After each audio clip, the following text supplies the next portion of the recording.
বাংলাদেশে যেই ফ্যাসিস্টদের দালাল যারা রয়েছে তাদেরকেও ধরে ধরে হয়তো মানুষ হবা, না হয় এই দেশ ছাড়তে হবে, এই চিন্তাটা শক্ত করে করা যাবে। কিন্তু আমরা যখন ভাগ হয়ে যাব, ইসলাম এবং জাতীয়তাবাদ যদি ভাগ হয়, তাহলে বাংলাদেশ বাংলাদেশ থাকবে না। আবার বলে গেলাম, আবার রক্ত দিবে। ওসমান হাদিকে হত্যা করা হচ্ছে, খুলনার আহ্বায়ককে হত্যা করা হয়েছে এনসিপির। এক এক করে আপনিও পরবর্তী টার্গেট, আমি তার পরের টার্গেট। সুতরাং বাঁচার জন্য যেহেতু লড়াই হয়েছে, এবার আর বলার কোনো সুযোগ নেই। আল্লাহ আমাদের সবাইকে হক কথা বোঝার তৌফিক দান করুন। সবাই বলি আমিন। এই অন্তর্দ্বন্দ্ব বাদ দিন। আমি শুরুর আগে আরম্ভ করে দিলাম, কারণ আমি তো সচেতন। আমি শুধু হুজুর না, আমি সচেতন নাগরিক আপনাদের মতোই। শুনেন, প্রায় 23 মিনিটের বক্তব্য দিয়েছেন তারেক জিয়া। আল্লাহ তাকে সুস্থতা এবং দীর্ঘ নেক হায়াত দান করুন। একটা কোথাও এই পাতি নেতা, উপনেতা, ডালের নেতা, এই সমস্তরা না কথাবার্তা বলছেন এক দল আর এক দলের বিরুদ্ধে, অথচ তার 23 মিনিটের বক্তব্যে কোথাও কোনো দলের বিরুদ্ধে কথা নেই। খেয়াল করেছেন? ইভেন তার মায়ের ব্যাপারে দোয়া চেয়েছেন, একটা সম্প্রীতির কথা বলেছেন। আমার কলিজা শীতল হয়ে গেছে যখন দেখলাম নিজের জুতা মোজা খুলে মাটির মধ্যে পা রাখতেছেন, মাটি হাতে নিয়ে দেখতেছেন, মাটি তোর থেকে আমাকে এই 18টা বছর 17টা বছর আমাকে আলাদা করে রেখেছিল, এই মাটিকে আবার নতুন করে সাজাবার জন্য তারা এসেছে। এই ঝগড়া ফাসাদ করা বড় নেতাদের সময় নেই, কিলে কিলি যা করে নিচের গুলোয়, ঠিক না? অতএব আসুন না আমরা সুন্দর একটি বাংলাদেশ গড়ি এবং কোরআন থেকে জানার চেষ্টা করব আজকে যে সুন্দর দেশ গড়ার জন্য আল্লাহর পরিকল্পনা কি। বলেন তো আজকের আলোচ্য বিষয় কি, বলেন দেখি। সুন্দর দেশ গড়ার জন্য আল্লাহর পরিকল্পনা কি? আমরা দেশটা গড়ব, কিন্তু পরিকল্পনা কার?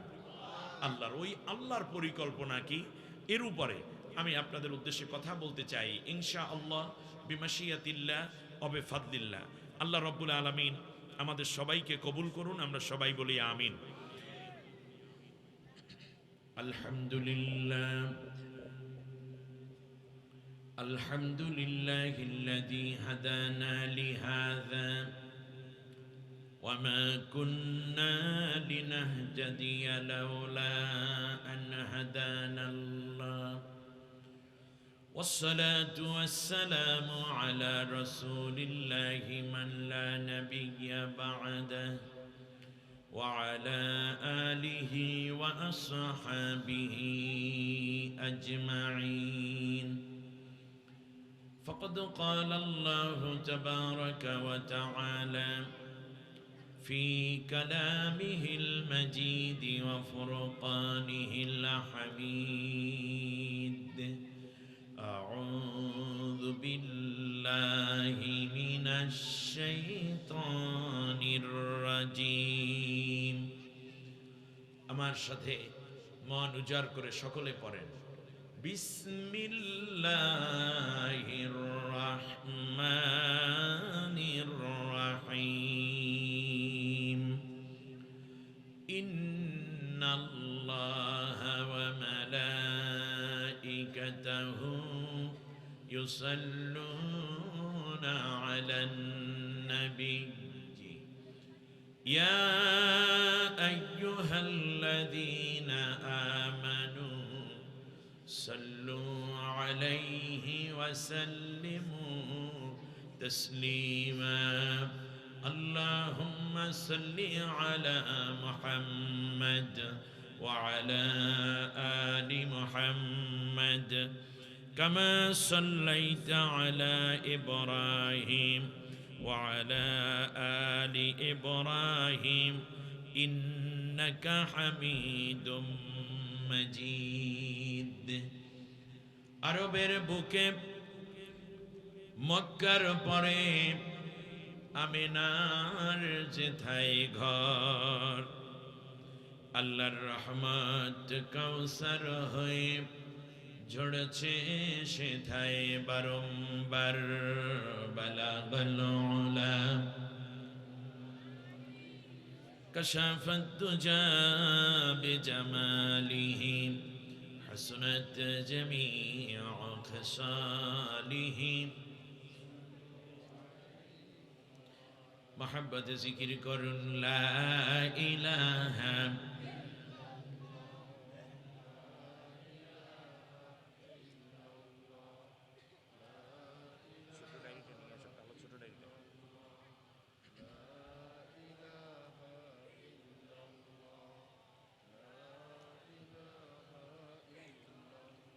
যখন তুমি ছোট্ট ছিলে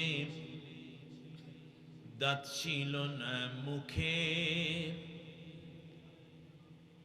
তরল খাবার দিলেন আল্লাহ মা জননীর বুকে তোমার মা জননীর বুকে ওই আল্লাহ রে ভুইল না রে সেই আল্লাহ রে ভুইল না রে জীবন যাকার থাক সেই আল্লাহর বিধান কায়েমে থাকি অসজাগ আল্লাহ রে ডাক রে বান্দা আল্লাহ রে ডাক লা ইলাহা মহব্বতে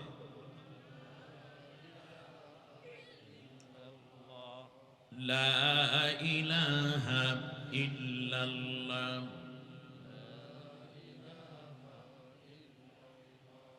লা ইলাহা ইল্লাল্লাহ মুহাম্মাদুর রাসূলুল্লাহ সাল্লাল্লাহু আলাইহি ওয়াসাল্লাম। বাংলাদেশের প্রাচীনতম মুসলিম অধ্যুষিত জনপদ, যে জনপদে উলামায়ে কেরাম এবং দিনদাররা দীর্ঘ মেহনত এবং পরিশ্রমের মাধ্যমে দিন ইসলামের যেমন স্বকীয়তায় নিজেদেরকে গড়েছে, ঠিক তার পাশাপাশি রাজনীতি অর্থনীতিতেও ভূমিকা রাখছেন বলিষ্ঠতার সাথে। বাংলাদেশে যে দলই ক্ষমতায় যাক, নোয়াখালীর মন্ত্রিত্ব দিবে না এরকম কোনো দল নাই। সব জায়গায় এমনভাবে বসে আছে নেতৃত্বের আসনে। শুধু তাই না, দ্বীনের জন্য, ইসলামের জন্য তাদের অনাবদ্ধ ভূমিকা রয়েছে। গড়ে তুলেছেন হাজারো মসজিদ, মাদ্রাসা। মোবাইল প্রোগ্রাম হিসাবে সাজিয়েছেন তাফসিরুল কোরআন মাহফিল, ওয়াজ মাহফিল, সিরাতুন নবী সাল্লাল্লাহু আলাইহি ওয়াসাল্লাম মাহফিল নামের হাজারো আয়োজন। মোবাইল প্রোগ্রামের এরই অংশ হিসাবে কোম্পানিগঞ্জের মুসাপুরে ৩ নম্বর ওয়ার্ডে আল আকসা মসজিদ উন্নয়ন কল্পে আয়োজিত বার্ষিক তাফসিরুল কোরআন মাহফিল। এ অধিবেশন এরপরেই থাকবে ইসলামী সাংস্কৃতিক প্রোগ্রাম। আয়োজিত এই প্রোগ্রামে সভাপতিত্ব করছেন বিশিষ্ট সমাজসেবক, সম্মানিত একজন আলিমে দ্বীন, বিশিষ্ট ব্যবসায়ী, মানব দরদী, অত্যন্ত নম্র এবং বিনয়ী একজন মানুষ। আল্লাহু আকবার। আমার একান্ত কলিজার বন্ধু, আমার শুভাকাঙ্ক্ষী, তিনিও আমাকে তার দোয়া এবং ভালোবাসা দিয়ে রাখেন সবসময়। পথ চলার এ দীর্ঘ পরিক্রমায় আপনাদের এলাকারই কৃতি সন্তান জনাব হযরতুল আল্লাম মাওলানা শাহ মাকসুদ জামিল, আমার নাম জামাল আর তার নাম হলো জামিল, কথাই একই, সবই সুন্দর আর একটা সৌন্দর্য মণ্ডিত। কবি বলেছেন, জামালে রঙ্গে কামালে রঙ্গে सरसी पा तक तमाम रंगे रंगे बाना रही है रंगे बेना रही है। সুবহানাল্লাহ। যে আজ এমন হলো, চারিদিকে সৌন্দর্যের হাতছানি, সৌন্দর্যের পসরা, আর এটা পূর্ণতা পেয়েছে তোমার আগমনে হে রসুল। সব দিকে পূর্ণতা এবং সব দিকেই আলোকিত এই সমাজ কেবলমাত্র তোমার এই আগমনে। আজকের কোরআনের এই মহফিলে সভাপতিত্ব করছেন আমাদের মাকসুদ জামিল ভাই। আল্লাহ কোরআনের জন্য তার বাকি জীবন কাজ করে যাওয়ার তৌফিক দিন। ব্যবস্থাপনা পরিচালক, হোমল্যান্ড আবাসন লিমিটেড, ঢাকা। আয়োজিত এই মাহফিলের সম্মানিত প্রধান অতিথি সাবেক সভাপতি কোম্পানীগঞ্জ উপজেলা বিএনপি, সাবেক চেয়ারম্যান ৭ নং মুসাফুরা ইউনিয়ন, বিশিষ্ট সমাজসেবক, জনদরদি, খুব নরম দিলের একজন সত্যসন্ধানী মানুষ জনাব নুরুল আলম শিকদার সাহেব। আল্লাহ তাআলা তার বাকি জীবন কোরআনের খেদমতে কাটিয়ে দেওয়ার তৌফিক দান করুন।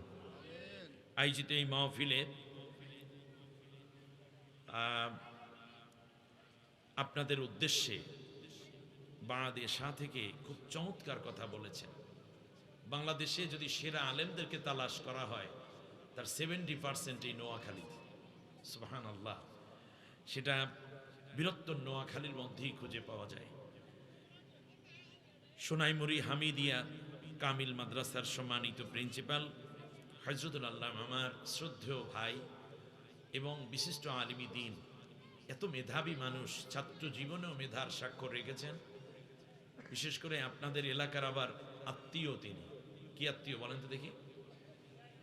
বিআই, জাতীয় তালয় অথবা জাতীয় বিআই, ঠিক না? হ্যাঁ, আলহামদুলিল্লাহ। হযরতুল আল্লাহ মাওলানা সাইফুল্লাহ মনির সাহেব, আসলেই তিনি মনির, নূরের আলোয় উদ্ভাসিত এক জীবন। আল্লাহ তাআলা তাকে এই দুনিয়া এবং আখিরাতের জিন্দেগিটা আরো মুনাওয়ার করে দিন, বলি আমিন। সম্মানিত ভাইয়েরা, বিভিন্ন রাজনৈতিক দলের নেতৃবৃন্দ রয়েছেন, আরও কথা বলেছেন বাদ মাগরিব থেকে হাফেজ মাহবুবুল আলম সাহেব। মঞ্চে উপবিষ্ট এলাকার এই কৃতি সন্তান, মেধাবী সমাজসেবক যারা আছেন, সকলের প্রতি আন্তরিক মোবারকবাদ জানাচ্ছি। দুই পাশে বসেছেন মুরব্বীরা, কষ্ট করে হাঁটু ভাঁজ করে বসতেও পারেন না, এই জন্য সুন্দর ব্যবস্থাপনা।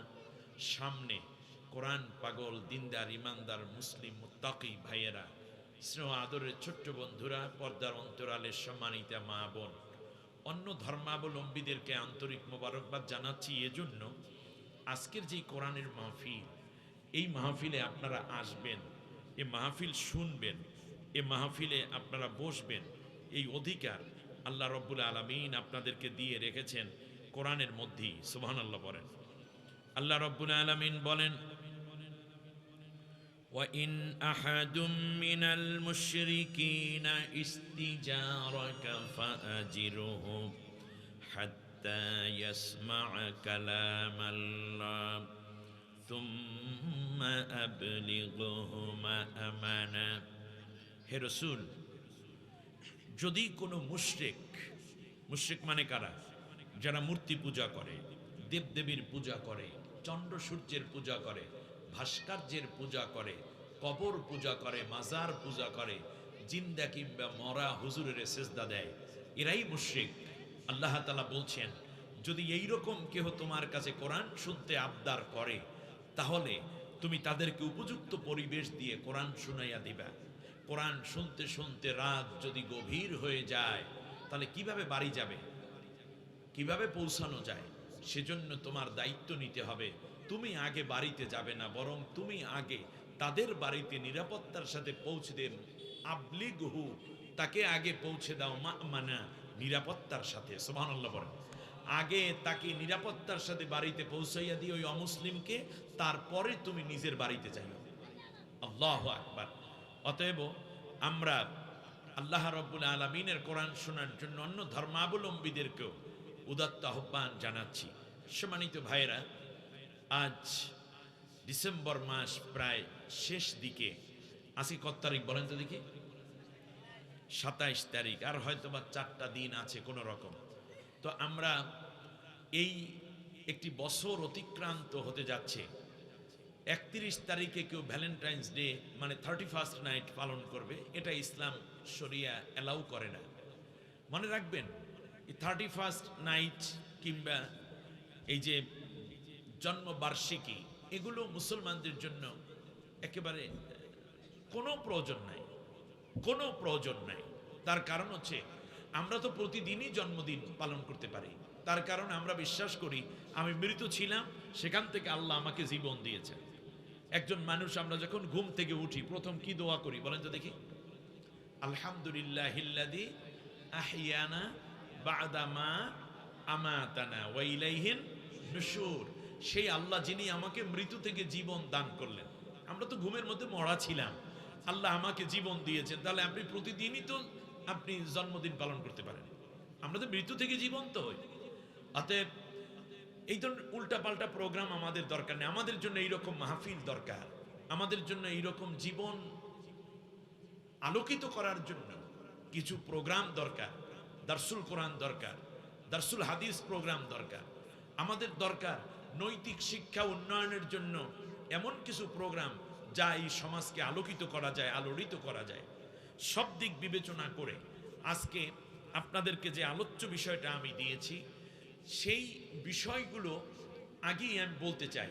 তবে আমি দুইটি আয়াত আপনাদের সামনে তেলাওয়াত করতে চাই। যারা কোরআনের মাহফিলে নিয়ত করে এসে, ভালো করে কান খাড়া করে শুনুন, যারা কোরআনের মাহফিলে এসেও কোরআনের ময়দানে বসেন নাই, তাদের ব্যাপারে আল্লাহর কিছু কথা আছে। সর্বপ্রথম আমি ওই কথাগুলো আপনাদেরকে শোনাতে চাই, এটাও তাফসীরেরই অংশ।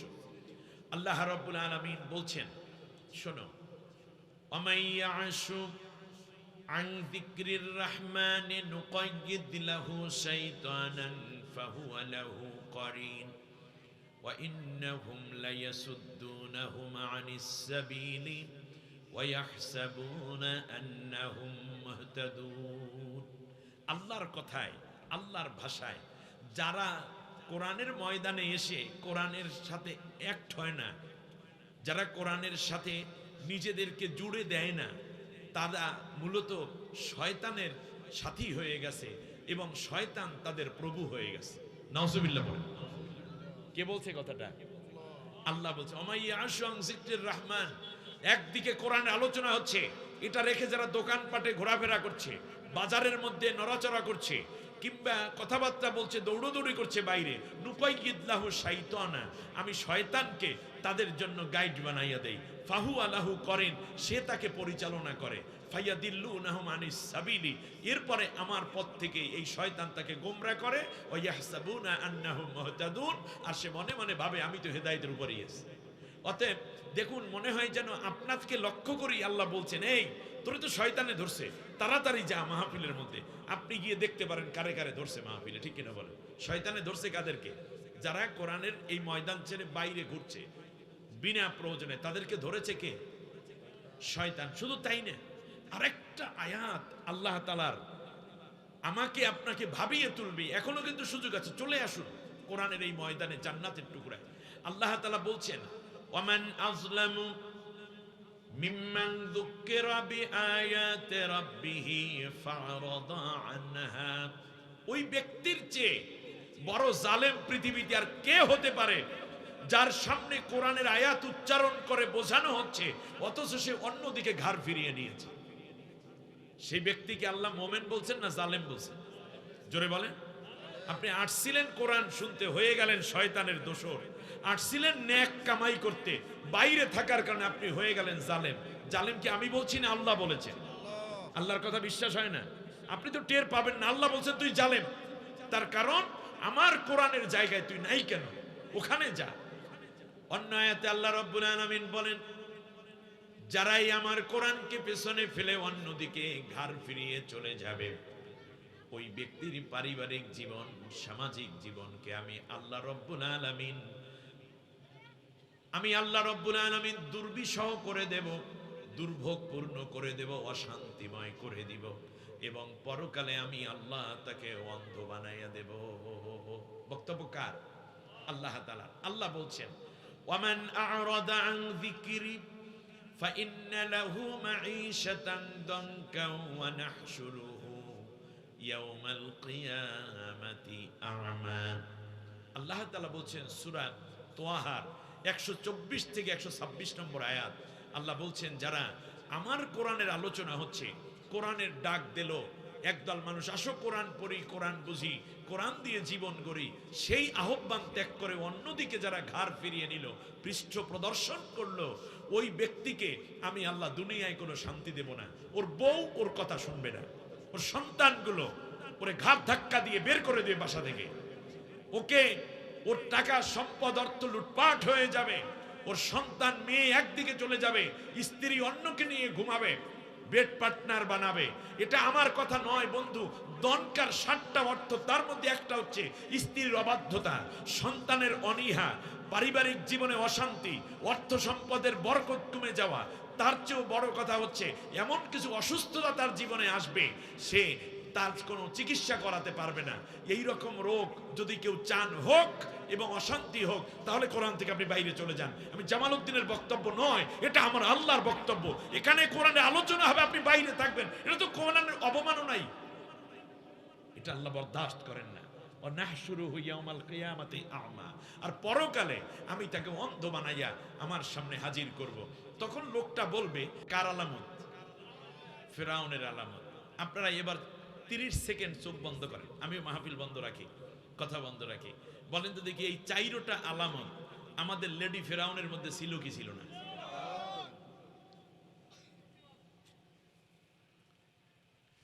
ফেরাউন কাজ করবে, আল্লাহর কি কোনো দায়িত্ব নাই?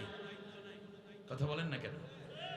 আল্লাহ রাব্বুল আলামিন বলেন, শোনো, আমি আল্লাহ রাব্বুল আলামিন সিদ্ধান্ত নিলাম, অনুরিদু আন্নামুন্না আলাল্লাযীনা ইসতুদঈফু ফিল আরদি ওয়ানাজআলাহুম আইম্মাতাও ওয়ানাজআলাহুমুল ওয়ারিসিন অনুমাক্কিনা লাহুম ফিল আরদি ওয়ানুরিয়া ফিরআউনা ওয়া হামানা ওয়া জুনুদাহুমা মিনহুম মা কানু ইয়াহযারুন। সুবহানাল্লাহ। আল্লাহ রাব্বুল আলামিন বলেন, আমি আল্লাহ সিদ্ধান্ত নিলাম। কে নিয়েছেন সিদ্ধান্ত? অনুরিদু, আমি আল্লাহ সিদ্ধান্ত নিলাম। প্রথম 30 মিনিট শেষ, ঠিক আছে কিনা? প্রথম 30 মিনিট শেষ, একবার মাপা টাইম, মাপা কথা। প্রথম 30 মিনিটের পরে আমি পরের 30 মিনিটে আসলাম। আল্লাহ রাব্বুল আলামিন বলেন, অনুরিদু, আমি আল্লাহ সিদ্ধান্ত নিয়েছি। সিদ্ধান্ত নিয়েছেন কে? আল্লাহ সিদ্ধান্তের সাথে আপনারা কি নিজের সিদ্ধান্তকে একমত করবেন নাকি দ্বিমত করবেন? না, এই 3-4 জনে বললে হবে না। আল্লাহ যেই সিদ্ধান্ত নিয়েছেন, আপনি কি সেই সিদ্ধান্ত নিতে রাজি আছেন? কে কে রাজি? 2টা হাত উঁচু করে আল্লাহকে দেখান।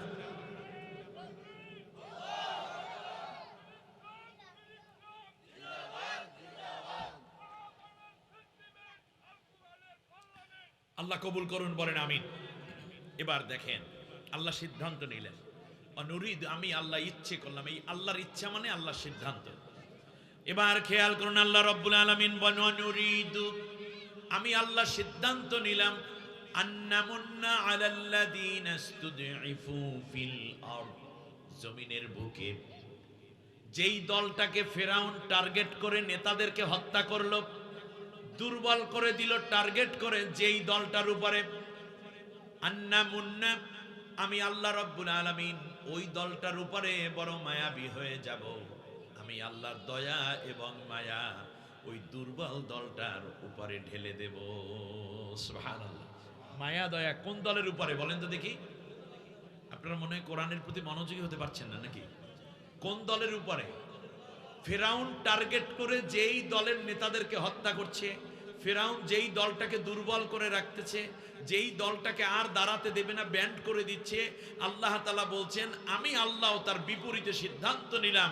ওই যে দুর্বল করছে, যেই দলটাকে হত্যা করছে নেতাদেরকে, আমি আল্লাহ চাইলাম, সিদ্ধান্ত নিলাম, ওই দলের উপরে আমার দয়া এবং মায়া ঢেলে দেব।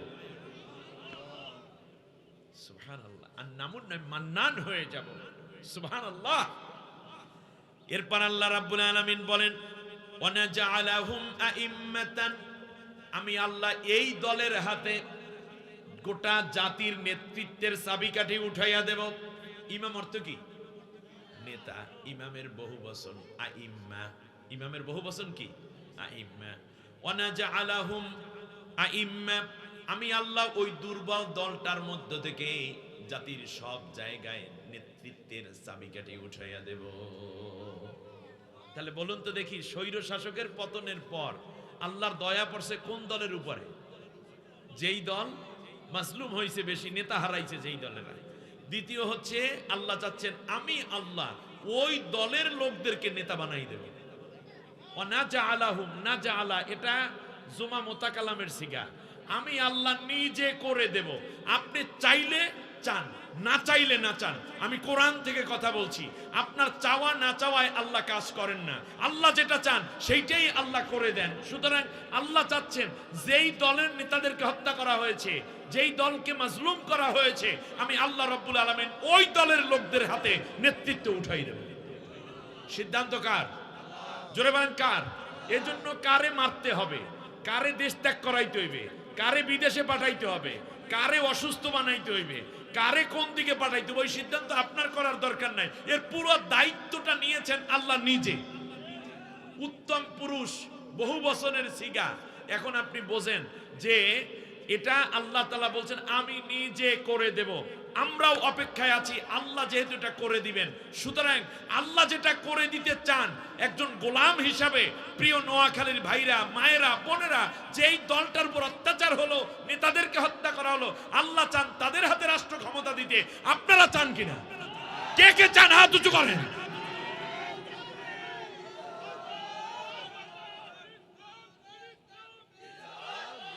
আল্লাহ তুমি কবুল করো, বলেন আমিন। আল্লাহর কথার সাথে একমত হওয়া মুমিনের কর্তব্য। আল্লাহ রাব্বুল আলামিন বলেন ওয়ানাজআলাহুমুল ওয়ারিসিন, আমি আল্লাহ তাআলা ওই দলের লোকদেরকে উত্তরাধিকার বানায়া দেব। সুবহানাল্লাহ। কি বানাবেন বলেন? উত্তরাধিকার। উত্তরাধিকার মানে আরবিতে বলে ওয়ারিস। আপনাদের দেশে এই ওয়ারিস শব্দটা বেশি পরিচিত না? ওয়ারিস বাবা মারা যাওয়ার পরে বা মা মারা যাওয়ার পরে ওয়ারিস হয় কে? সন্তানের কাজটা কি? সন্তানের কাজ হলো বাবার রেখে যাওয়া গাড়িটা সে ব্যবহার করবে, যত্ন করবে, বাবার ঘরটা সুন্দর করে গুছিয়ে রাখবে, সে ওয়ারিস হয়ে গেছে। ঠিক তেমনি বাবার সমস্ত রেখে যাওয়া সম্পদ সন্তান পেয়ে যায়, এই জন্য সে হইল ওয়ারিস। এইটা হলো পারিবারিকভাবে বাবা এবং সন্তানের ওয়ারিস। আর রাষ্ট্র যখন আপনি বলবেন একটা সরকার আসে আর একটা সরকার চলে যায়, ওই যে চলে যাওয়া সরকার যেইটা, সেই সরকারের পরে যে আসে মূলত তাকে বলা হয় রাষ্ট্রীয় ওয়ারিস। রাষ্ট্রীয় ওয়ারিস, রাষ্ট্রীয় ওয়ারিস।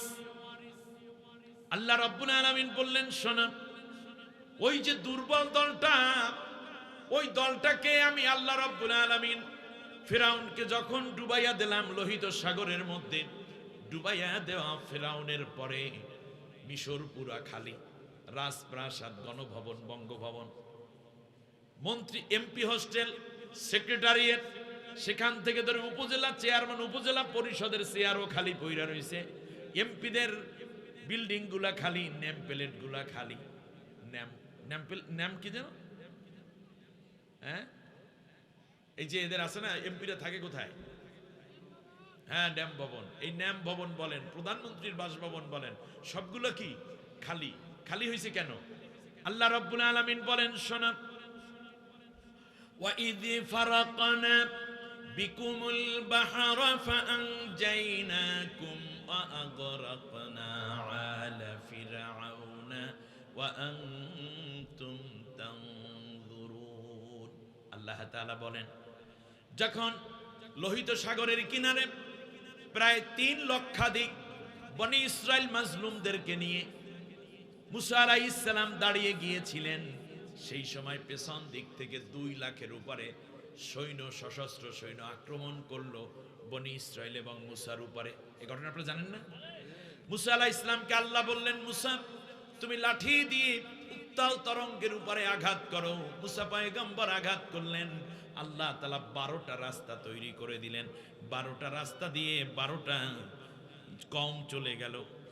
এবার ফিরাউন হাজির হয়ে গেল লোহিত সাগরের কিনারে। লোহিত সাগরের কিনারে এসে দেখে এখানে তো মুসার কেউ নেই, সবাই ওপারে উঠে যাচ্ছে। 12টা রাস্তা তখনও খোলা।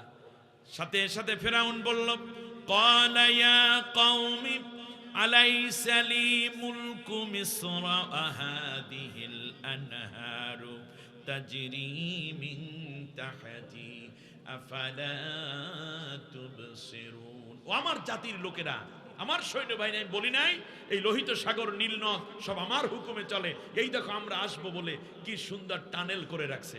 কতটা? 12টা। নেমে পড়ো, তাহলে এর মানে যখনই কোনো সুবিধা পায় তখনই মনে করে এটা আমি করেছি। কিছু জালেম শাসকের এটা বৈশিষ্ট্য, ফসল ভালো হয়েছে বলে যে এটা আমার সরকারের অবদান, ঠিক কিনা বলেন? মানুষ একটু তার মানুষের হায়াত নিয়ে পর্যন্ত বলে যে আমার সরকারের সময় মানুষের হায়াত বাইরে গেছে। কি আজীব কথা! আল্লাহ রাব্বুল আলামিন বলছেন, শোনো, সে বলা শুরু করলো নদী আমার হুকুমে চলে।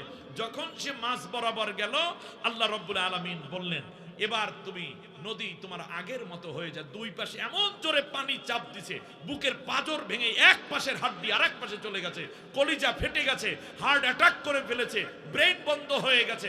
কারণ উপর থেকে, উপরের ঢেউ থেকে সেই তলদেশ ছিল 350 হাত গভীর, এত নিচে, এবং স্রোত এত ছিল, এতক্ষণ স্রোত থেমে ছিল। হঠাৎ করে যখন আল্লাহ অর্ডার করলেন, তাহলে জমানো পানি এমন জোরে চাপ দিছে, ওদের দুম্বা মানে এদের হাতি, ঘোড়া, খচ্চর, গাধা এবং সৈন্যবাহিনী ওই পানির নিচে শেষ হয়ে গেছে, একটাও আর উপর পর্যন্ত উঠতে পারে নাই, জীবিত অবস্থায় সব মরে গেছে। তাহলে ফেরাউন মরছে কি একলা না সবাই? আচ্ছা, আমি আপনাদেরকে কেমনে বোঝাবো, আর কোন জায়গায় কি ওয়াজ করি তাও বুঝি না। আচ্ছা, একটা ওয়াজ করি, মাকসুদ বাড়ি ওয়াজের মাহফিলে আসলে এমনিতে একটু ভালো কিছু বলা দিয়ে যাবে। এবার আপনি খেয়াল করেন তো দেখি, এদের মেম্বার ছিল, চেয়ারম্যান ছিল, এমপি ছিল, মন্ত্রী ছিল, ডিসি ছিল, এসপি ছিল, উপজেলা চেয়ারম্যান, ভাইস চেয়ারম্যান, এরপরে তাদের কি কি ছিল, এই লিগ ছিল, সেই লিগ ছিল, প্রধানমন্ত্রী যে শুরু করে একটা শেষটা পর্যন্ত। আপনারা বলেন, তারা কেউ আছে না সমূলে শেষ হয়েছে? কেউ কি বলতে পারে রাস্তায় দাঁড়াইয়ে যে জয় বাংলা কইতে পারে? কোন দিন জিজ্ঞেস করেন, পারবে? পারবে না। কেউ বলতে পারে আমি ওই দলের লোক ছিলাম? পারবে? পারবে না। এর মানে আল্লাহ রাব্বুল আলামিন তাদেরকে কি মেরেছেন না সমূলে মেরেছেন? সমূলে। এখনো দুই একজন মাথা উঁচু করে, ভাবলইয়েন না, এত রক্ত এবং এত জীবন দেয়া হয়েছে আপনার মাথা উঁচু করার জন্য নয়। মাথা উঁচু করতে পারবেন যদি আল্লাহর কোরআনটা বুকে নিয়ে সামনে ওমর রাদিয়াল্লাহু তাআলা আনহুর মতো ঘুরে দাঁড়াতে পারেন। গেছে নবীকে হত্যা করতে, পরবর্তীতে যুদ্ধের ময়দানে আবু জেহেল, উতবা, সাইবাদেরকে সাইজ করেছে কালেমা পড়ে খাঁটি মুমিন হওয়ার মাধ্যমে, ঠিক কিনা বলেন? আপনাদের সামনে পথ একটাই, আল্লাহর গোলাম হয়ে যান, আল্লাহর কোরআনটাকে ধরুন, খাঁটি ঈমানদার হন, জালেমের পক্ষ ত্যাগ করুন, খুনিদেরকে চিরতরে ত্যাগ করুন, তাহলেই আপনাদের কল্যাণ। এর বাইরে আসলে কোনো কল্যাণ নেই ভাইজান। আমি বিশ্বাস করেন আর না করেন, একেবারে সমূলে ধ্বংস হয়েছে। আল্লাহ রাব্বুল আলামিন বলেছেন সেই কথাটা এইভাবে, ফেরাউন একা, আর কেউ নয়, সব কি হয়ে গেছে? মরে গেছে। মরার পরে একা ফেরাউন এখন আল্লাহরে ডাক দিয়ে কয়, পানি নাক দিয়ে ঢুকছে, মুখ দিয়ে কান দিয়ে ঢুকতেছে। এমন সময় ফেরাউন বলতেছে, আমানতু আন্নাহু লা ইলাহা ইল্লাল্লাযী আমানাত বিহি বানু ইসরাঈল ওয়া আনা মিনাল মুসলিমিন।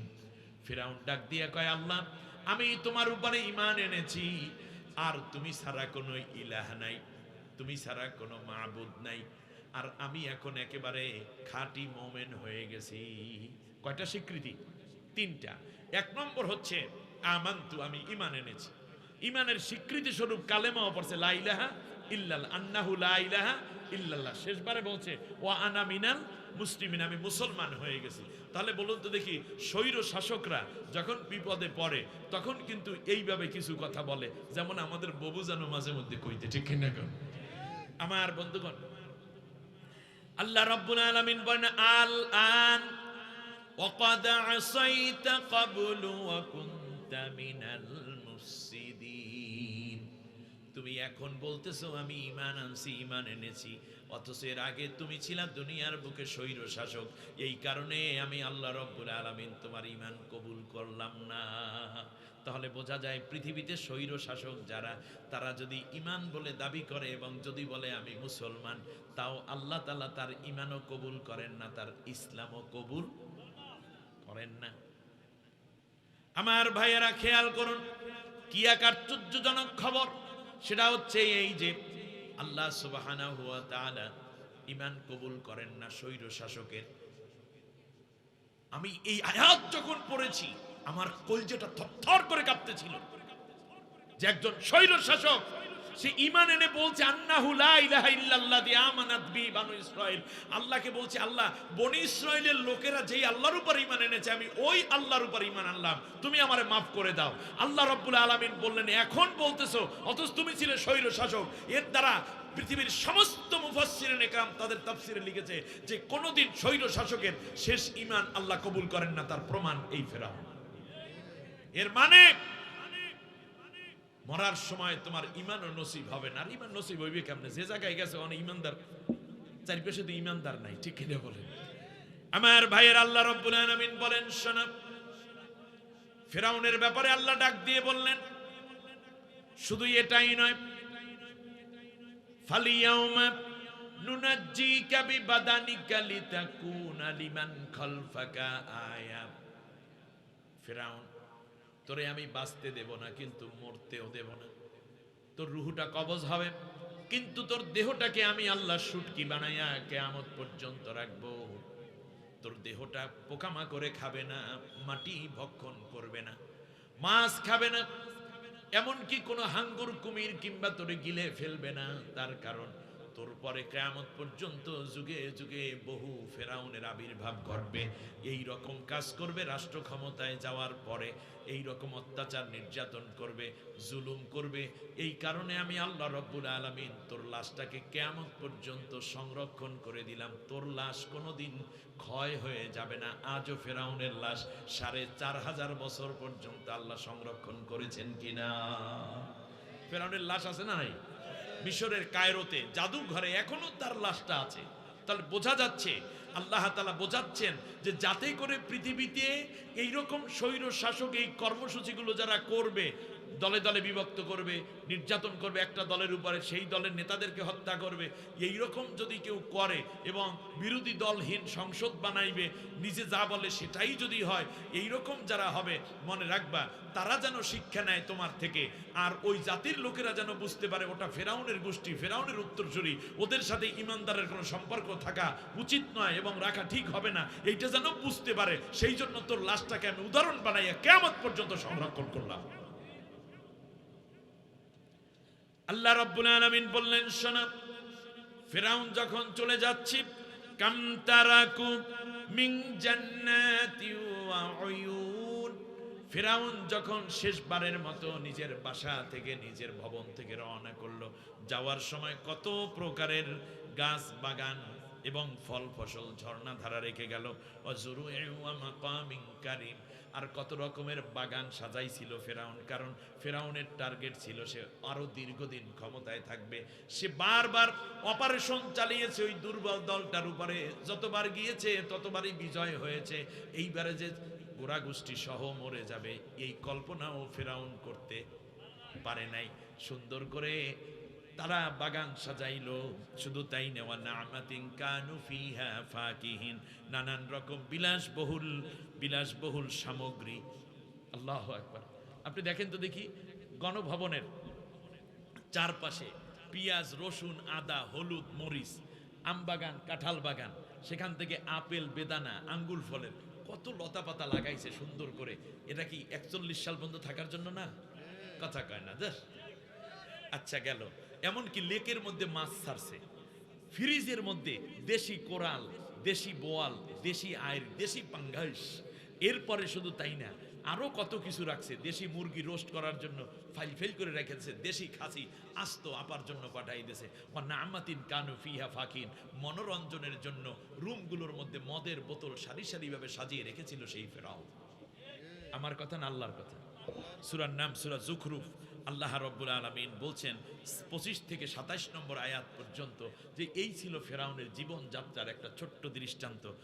কিন্তু মজার ব্যাপার কি জানো, সে মনে করছে এইবারেও ওদেরকে মাইরা আগের অপারেশনের মতো 28শে অক্টোবরের মতো কিংবা 5 মের মতো অথবা সেনা আমাদের পিলখানা হত্যাকাণ্ডের মতো এইরকম মনে করছে এইবারও সে ফিরে আসতে পারবে। এটা ফেরাউনের সময়ের কথা বলছি না, পরবর্তী ফেরাউন, আপডেট ফেরাউনের কাছ তো এইগুলোই যে কোনো ব্যাপার না, পিটা সমানে শেষ করে দে, এটাই তো অর্ডার ছিল। তো ফেরাউন মনে করেছে সেই সময় যে এইবারের অপারেশনে এই 3 লাখ বনি ইসরাইল মজলুমদেরকেও শেষ করে এবার আমরা বিজয় করব। এই জন্য সে থরে থরে খাবারগুলো সাজাই গেছে, যেমন আমাদের ববুজানো মোরাক পোলাও একেবারে গরম গরম ধোয়া উঠতেছে। আফসোস যাওয়ার সময় মাইয়াডাই দুগ্গা ভাত খাইয়াও যাইতে পারেনি, ঠিক কিনা বলেন? তাহলে আল্লাহ তাআলা বলছেন এটাই ছিল ফিরআউনের পরিকল্পনা। আমি আল্লাহ রাব্বুল আলামিন কি করলাম শোনো। যখন সে বিদায় হয়ে গেল, শেষ হয়ে গেল, তখন কি হয়েছে শোনো। ফামা বাকাত আলাইহিমুস সামাউ ওয়াল আরদু ওয়া মা কানু মুনজারিন। আল্লাহু আকবার। ফিরআউন যেদিন মারা গেল, ফামা বাকাত আলাইহিমুস সামাউ ওয়াল আরদু, আসমানে কিংবা জমিনে তার জন্য কান্না করার কেউ ছিল না, এমন কি কান্নার কোনো পরিবেশও ছিল না। আচ্ছা, তার বাপ মারা গেল, আপনারা বলেন বাংলাদেশে কাঁদছে কেটা কেটা? কথা কয় না, কেউ কান্দে নেই, ব্যাস শেষ। আচ্ছা, উনি চলে গেলেন মামুর বাড়িতে, 18টা বছর দেশ চালালো। আপনারা বলেন তো দেখি, এই 18 বছরে 18 জন মানুষও কি কান্না করার মতো পাইছে বাংলাদেশে? নাই। আমি ভাবছিলাম ওনার নিজের বোনটা মনে করে কানবে, তো বোনে যখন হাত ধরে চলে যাচ্ছে, ওই ইয়েটা মানে ভিডিওটা আমি একটু কাট করলাম, এখান থেকে ছবি জোগাড় করলাম, দেখলাম বুইনের চোখে কোনো পানি আছে কিনা। বুইনেও কান্দে না। শুধু তাই না, ভাবছিলাম পরের দিন তার ছেলে মেয়ে কেউ কান্না করবে মনে হয়, দেখলাম ছেলেও কান্দে না, মেয়েও কান্দে না। আজও পর্যন্ত কেউ তার জন্য কান্না করে নাই, বরং যেটা করেছে সেটা হচ্ছে দেখাইয়ে দেব আপা এই কর্ম সেই কর্ম, তারই অংশ হিসাবে সে বিদেশে বসে ষড়যন্ত্র করে আর আমার দেশের সোনার ছেলেদেরকে, আমার দেশের হীরার টুকরাদেরকে, আমার দেশের 24 আন্দোলনের অগ্র সেনাপতিদেরকে হত্যা করছে কাপুরুষিত ভাবে, ঠিক কিনা বলেন?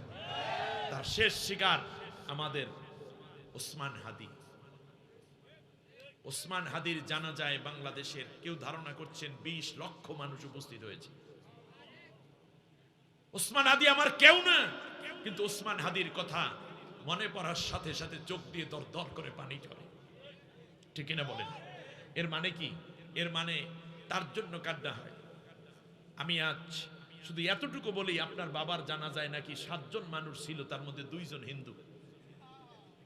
রাগ করে কি হবে? অভিমান করে এই জাতির সাথে কি হবে? আপনার বাবার তবুও বাংলাদেশে জানাজা হয়েছে।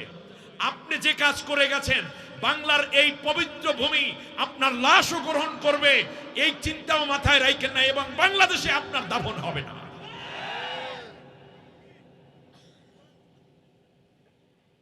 খেয়াল করুন, আমার আল্লাহ বলেছেন ফামা বাকাত আলাইহিমুস সামাউ ওয়াল আরদু ওয়া মা কানু মুনজারিন। তার জন্য কেউ কান্দে নাই, আসমানে না কানছে জমিনে। শুধু তাই না, ফিরআউন একটানা 252 বছর পর্যন্ত শাসন করছে। কত বছর? খ্রিস্টপূর্ব 1298 সাল থেকে খ্রিস্টপূর্ব 1550 সাল পর্যন্ত 252 বছর একটানা শাসন করলো ফিরআউন। 252টা মানুষও পাইল না, তার জন্য একটু কানবে। 18 বছর শাসন করলেন। নভেম্বর মাসের 17 তারিখ ফাঁসির রায় হয়েছে। কথা কন নাকি? আন্তর্জাতিক অপরাধ ট্রাইব্যুনালে ববুজানের ফাঁসির রায় হয়েছে না? ফাঁসির রায় হওয়ার পরে আপনি বলেন 18 বছরে 18টা মানুষও কি তার জন্য কাঁদছে? কেউ কি প্রতিবাদ করছে? 18 জনের কোনো মিছিল কি রাজধানীতে বের হয়েছে? আপনাদের নোয়াখালীতে হয়েছে নাকি? হয়নি। তাহলে একটু খেয়াল করুন, আল্লামা দেলাওয়ার হোসাইন সাইদি সাহেবকে যখন যুদ্ধ অপরাধ সাজানো ট্রাইব্যুনালে অন্যায়ভাবে রায় দেয়া হয়েছিল, সেই দিন তার এই রায়ের খবর শুনে বাংলাদেশের মানুষ, আপামর জনতা, আবাল বৃদ্ধ বনিতা, ছাত্র যুবক বৃদ্ধ সবাই বেরিয়ে পড়ল, নারী পুরুষ। 253 জন মানুষকে পাখির মতো গুলি করে হত্যা করলো। প্রায় 3,227 জন মানুষ পঙ্গু হয়ে গেল একটা মানুষের রায়ের ঘোষণা শোনার পরে। আর তোমার বিরুদ্ধে ফাঁসির রায় দেয়া হলো, তোমার সোনার ছেলেরা কই গো আপা? কই? আরে মানুষ মারা তো দূরের কথা, একটা মাছিও মরে নাই, মশাও মরে নাই, ঠিক কিনা?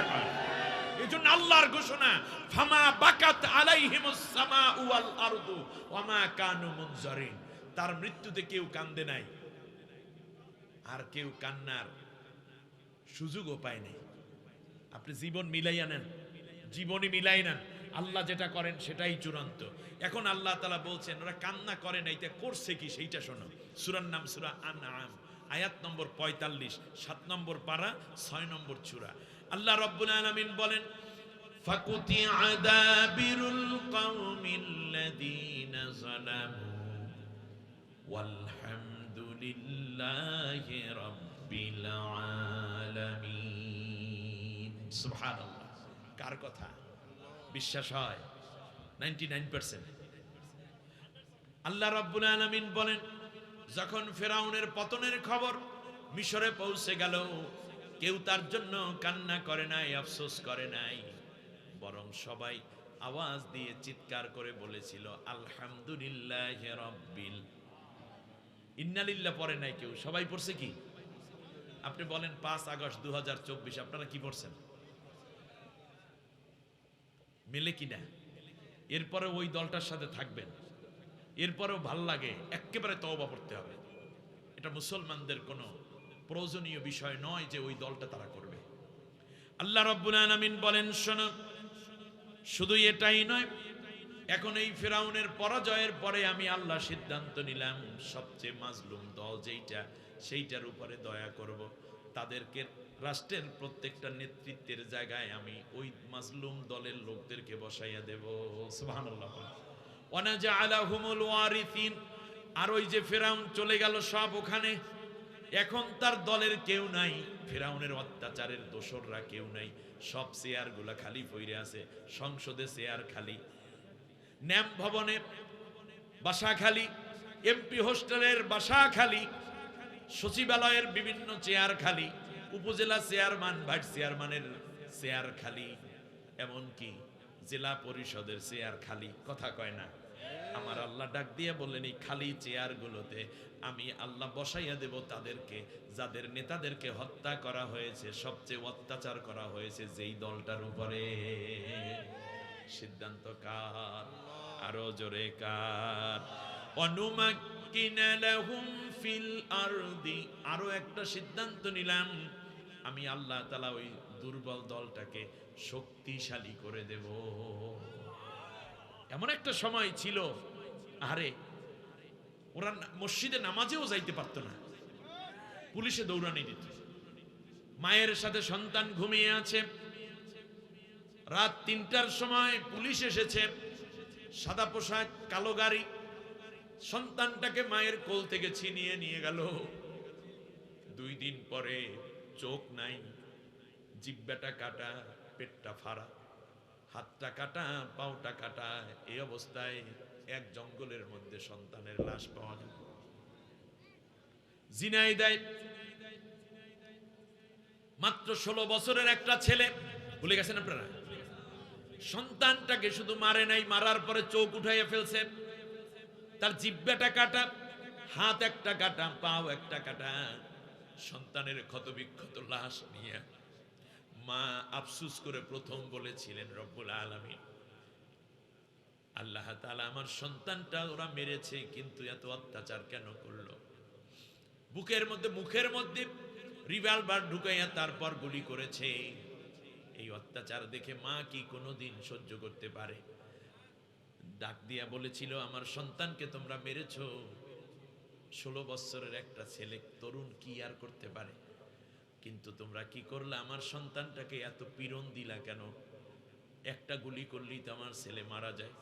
এবার সন্তানের লাশ থেকে হাত উঁচু করে মা দুঃখিনী আসমানের দিকে 2টা হাত উঠাইয়া চোখের পানি ছেড়ে শুধু একটা ডাক দিয়ে কয়, আল্লাহ আমার সন্তানকে যে এত নিষ্ঠুরভাবে অত্যাচার করে শেষ করলো, আল্লাহ তুমি অত্যাচারীর অস্তিত্ব পৃথিবী থেকে চিরতরে ধ্বংস করে দাও। সেই যে এমপি ঝিনাইদহ, সেই এমপিকে ভারতে নিয়ে, নাম কি এমপির নাম কি জানো? হ্যাঁ, আনোয়ার না? হ্যাঁ, তাকে শুধুমাত্র মারা হয়নি, আপনি দেখেন মায়ের দোয়া, টুকরা টুকরা শুধু করা হয়নি, বরং এখন তার মেয়ে বলতেছিল সেই দিন চিৎকার করে, আমার বাবার এক টুকরা গোশত যদি পাইতাম আমি দাফন করে মনে করতাম যে এখানে আমার বাবার গোশত আছে। ঠিক কিনা বলেন? মাশাআল্লাহ। আমাদের সাংস্কৃতিক অনুষ্ঠান, মাশাআল্লাহ বলেন, আলহামদুলিল্লাহ বলেন। বাংলাদেশের ইসলামী সংস্কৃতির এক নতুন ধারার নাম আমাদের গাজী আনাস রওশন, ঠিক কিনা বলেন? তার কণ্ঠ, তার চেহারা, তার উপস্থাপনা, ব্যক্তিত্ব সাধারণ কোনো শিল্পীর মতো না। আমি আনাসকে ভালো চিনি, তার কারণ জাফর সাদেকও আমার ছোট ভাই, তো আনাস তারও ছোট ভাই।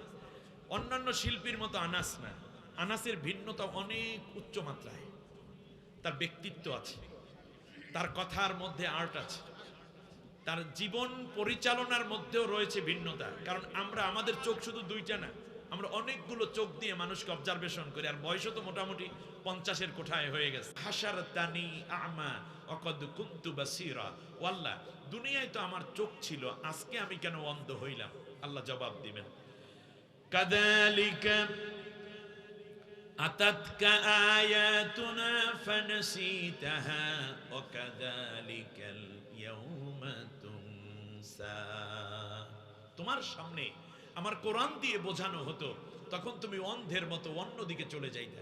অন্ধরা যেমন সঠিক বড় রাস্তা থাকার পরেও কাত হয়ে পড়ে যায় রাস্তার সাইডে, কিংবা গাড়ির নিচে পড়ে যায়, খাদা খন্দলে পড়ে যায়, বড় জায়গা থাকার পরেও সে উপর হয়ে পড়ে, ঠিক তেমনি তোমার সামনে কোরআনের বিশাল আহ্বান ছিল, তা রেখে তুমি অন্যদিকে অন্ধের মতো চলে গেছো। এই জন্য আমি তোমাকে আজকে বাস্তব অন্ধ বানাই দিলাম। শুধু তাই না, আরো ঘটনা আছে।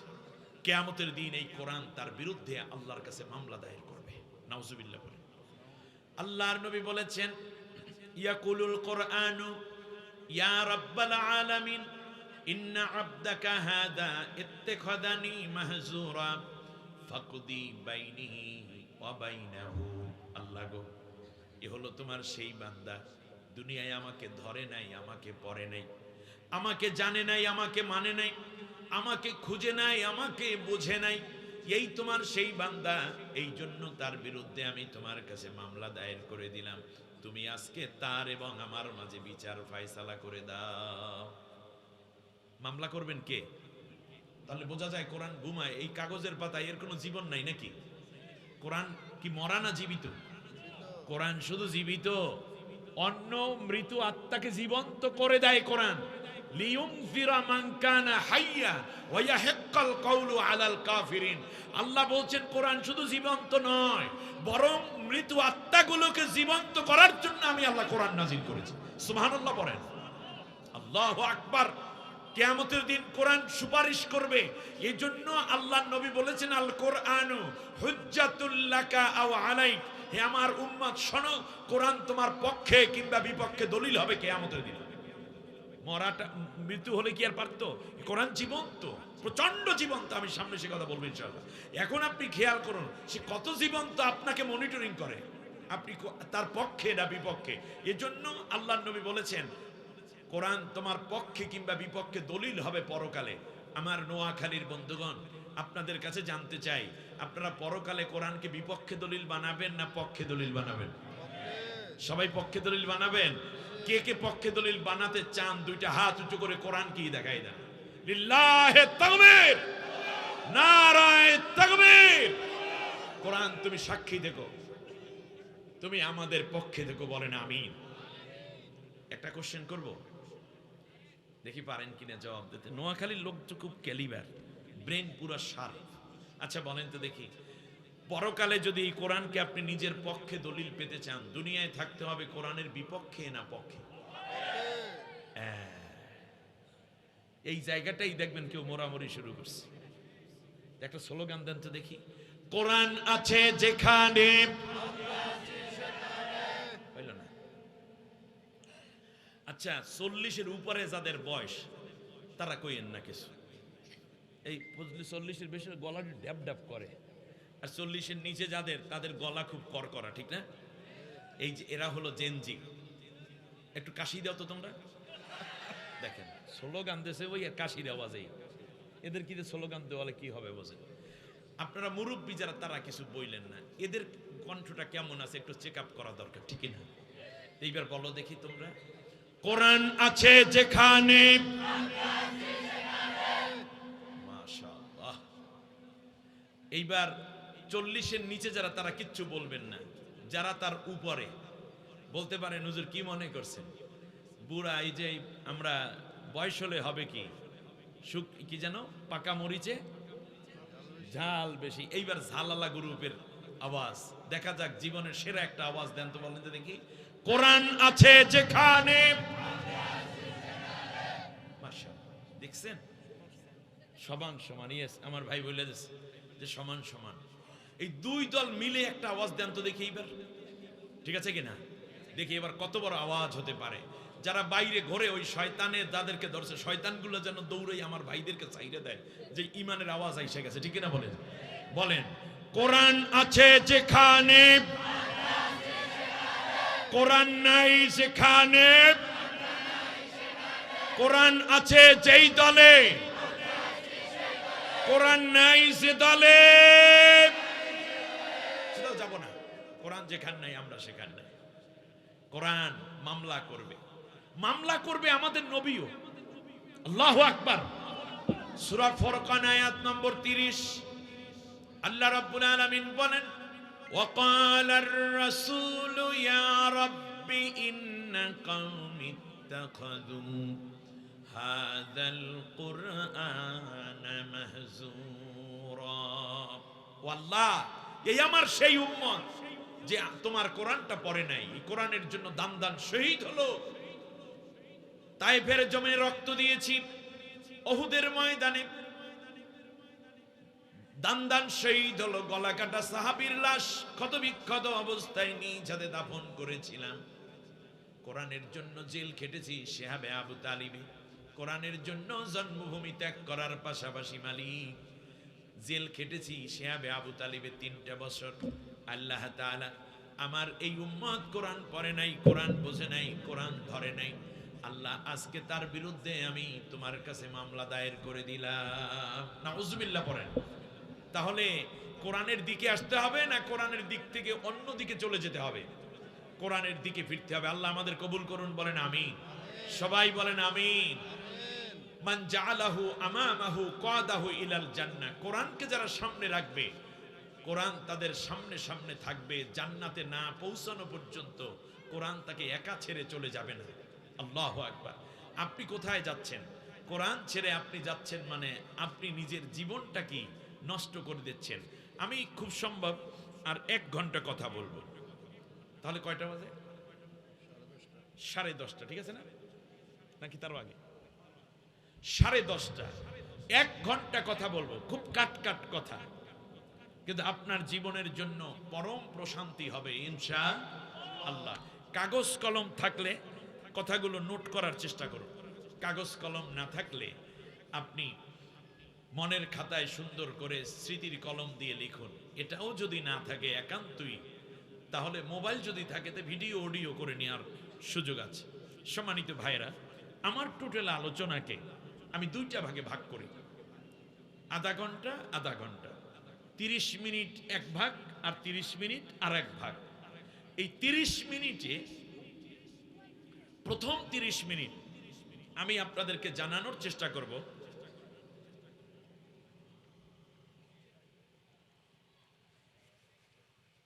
এই পৃথিবীতে একটা স্বৈর শাসক তার চরিত্র বৈশিষ্ট্য কেমন। দ্বিতীয় 30 মিনিটে জানাবো স্বৈর শাসকের পতনের পর আল্লাহ কাদের হাতে ক্ষমতা দিবেন, দেশের ক্ষমতা, জাতির ক্ষমতা। সুবহানাল্লাহ। খুব জটিল না সহজ বিষয়? এগুলো আমি সব বলবো কোরআন থেকে।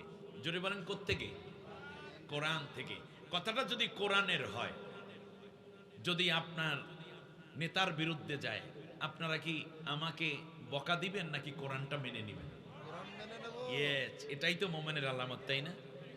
আমি কথা বলছি, আপনার পীরের বিরুদ্ধে চলে গেছে, আমি বলছি কোরআন দিয়ে, তো পীর বলে এক কথা, কোরআন বলে আর এক কথা।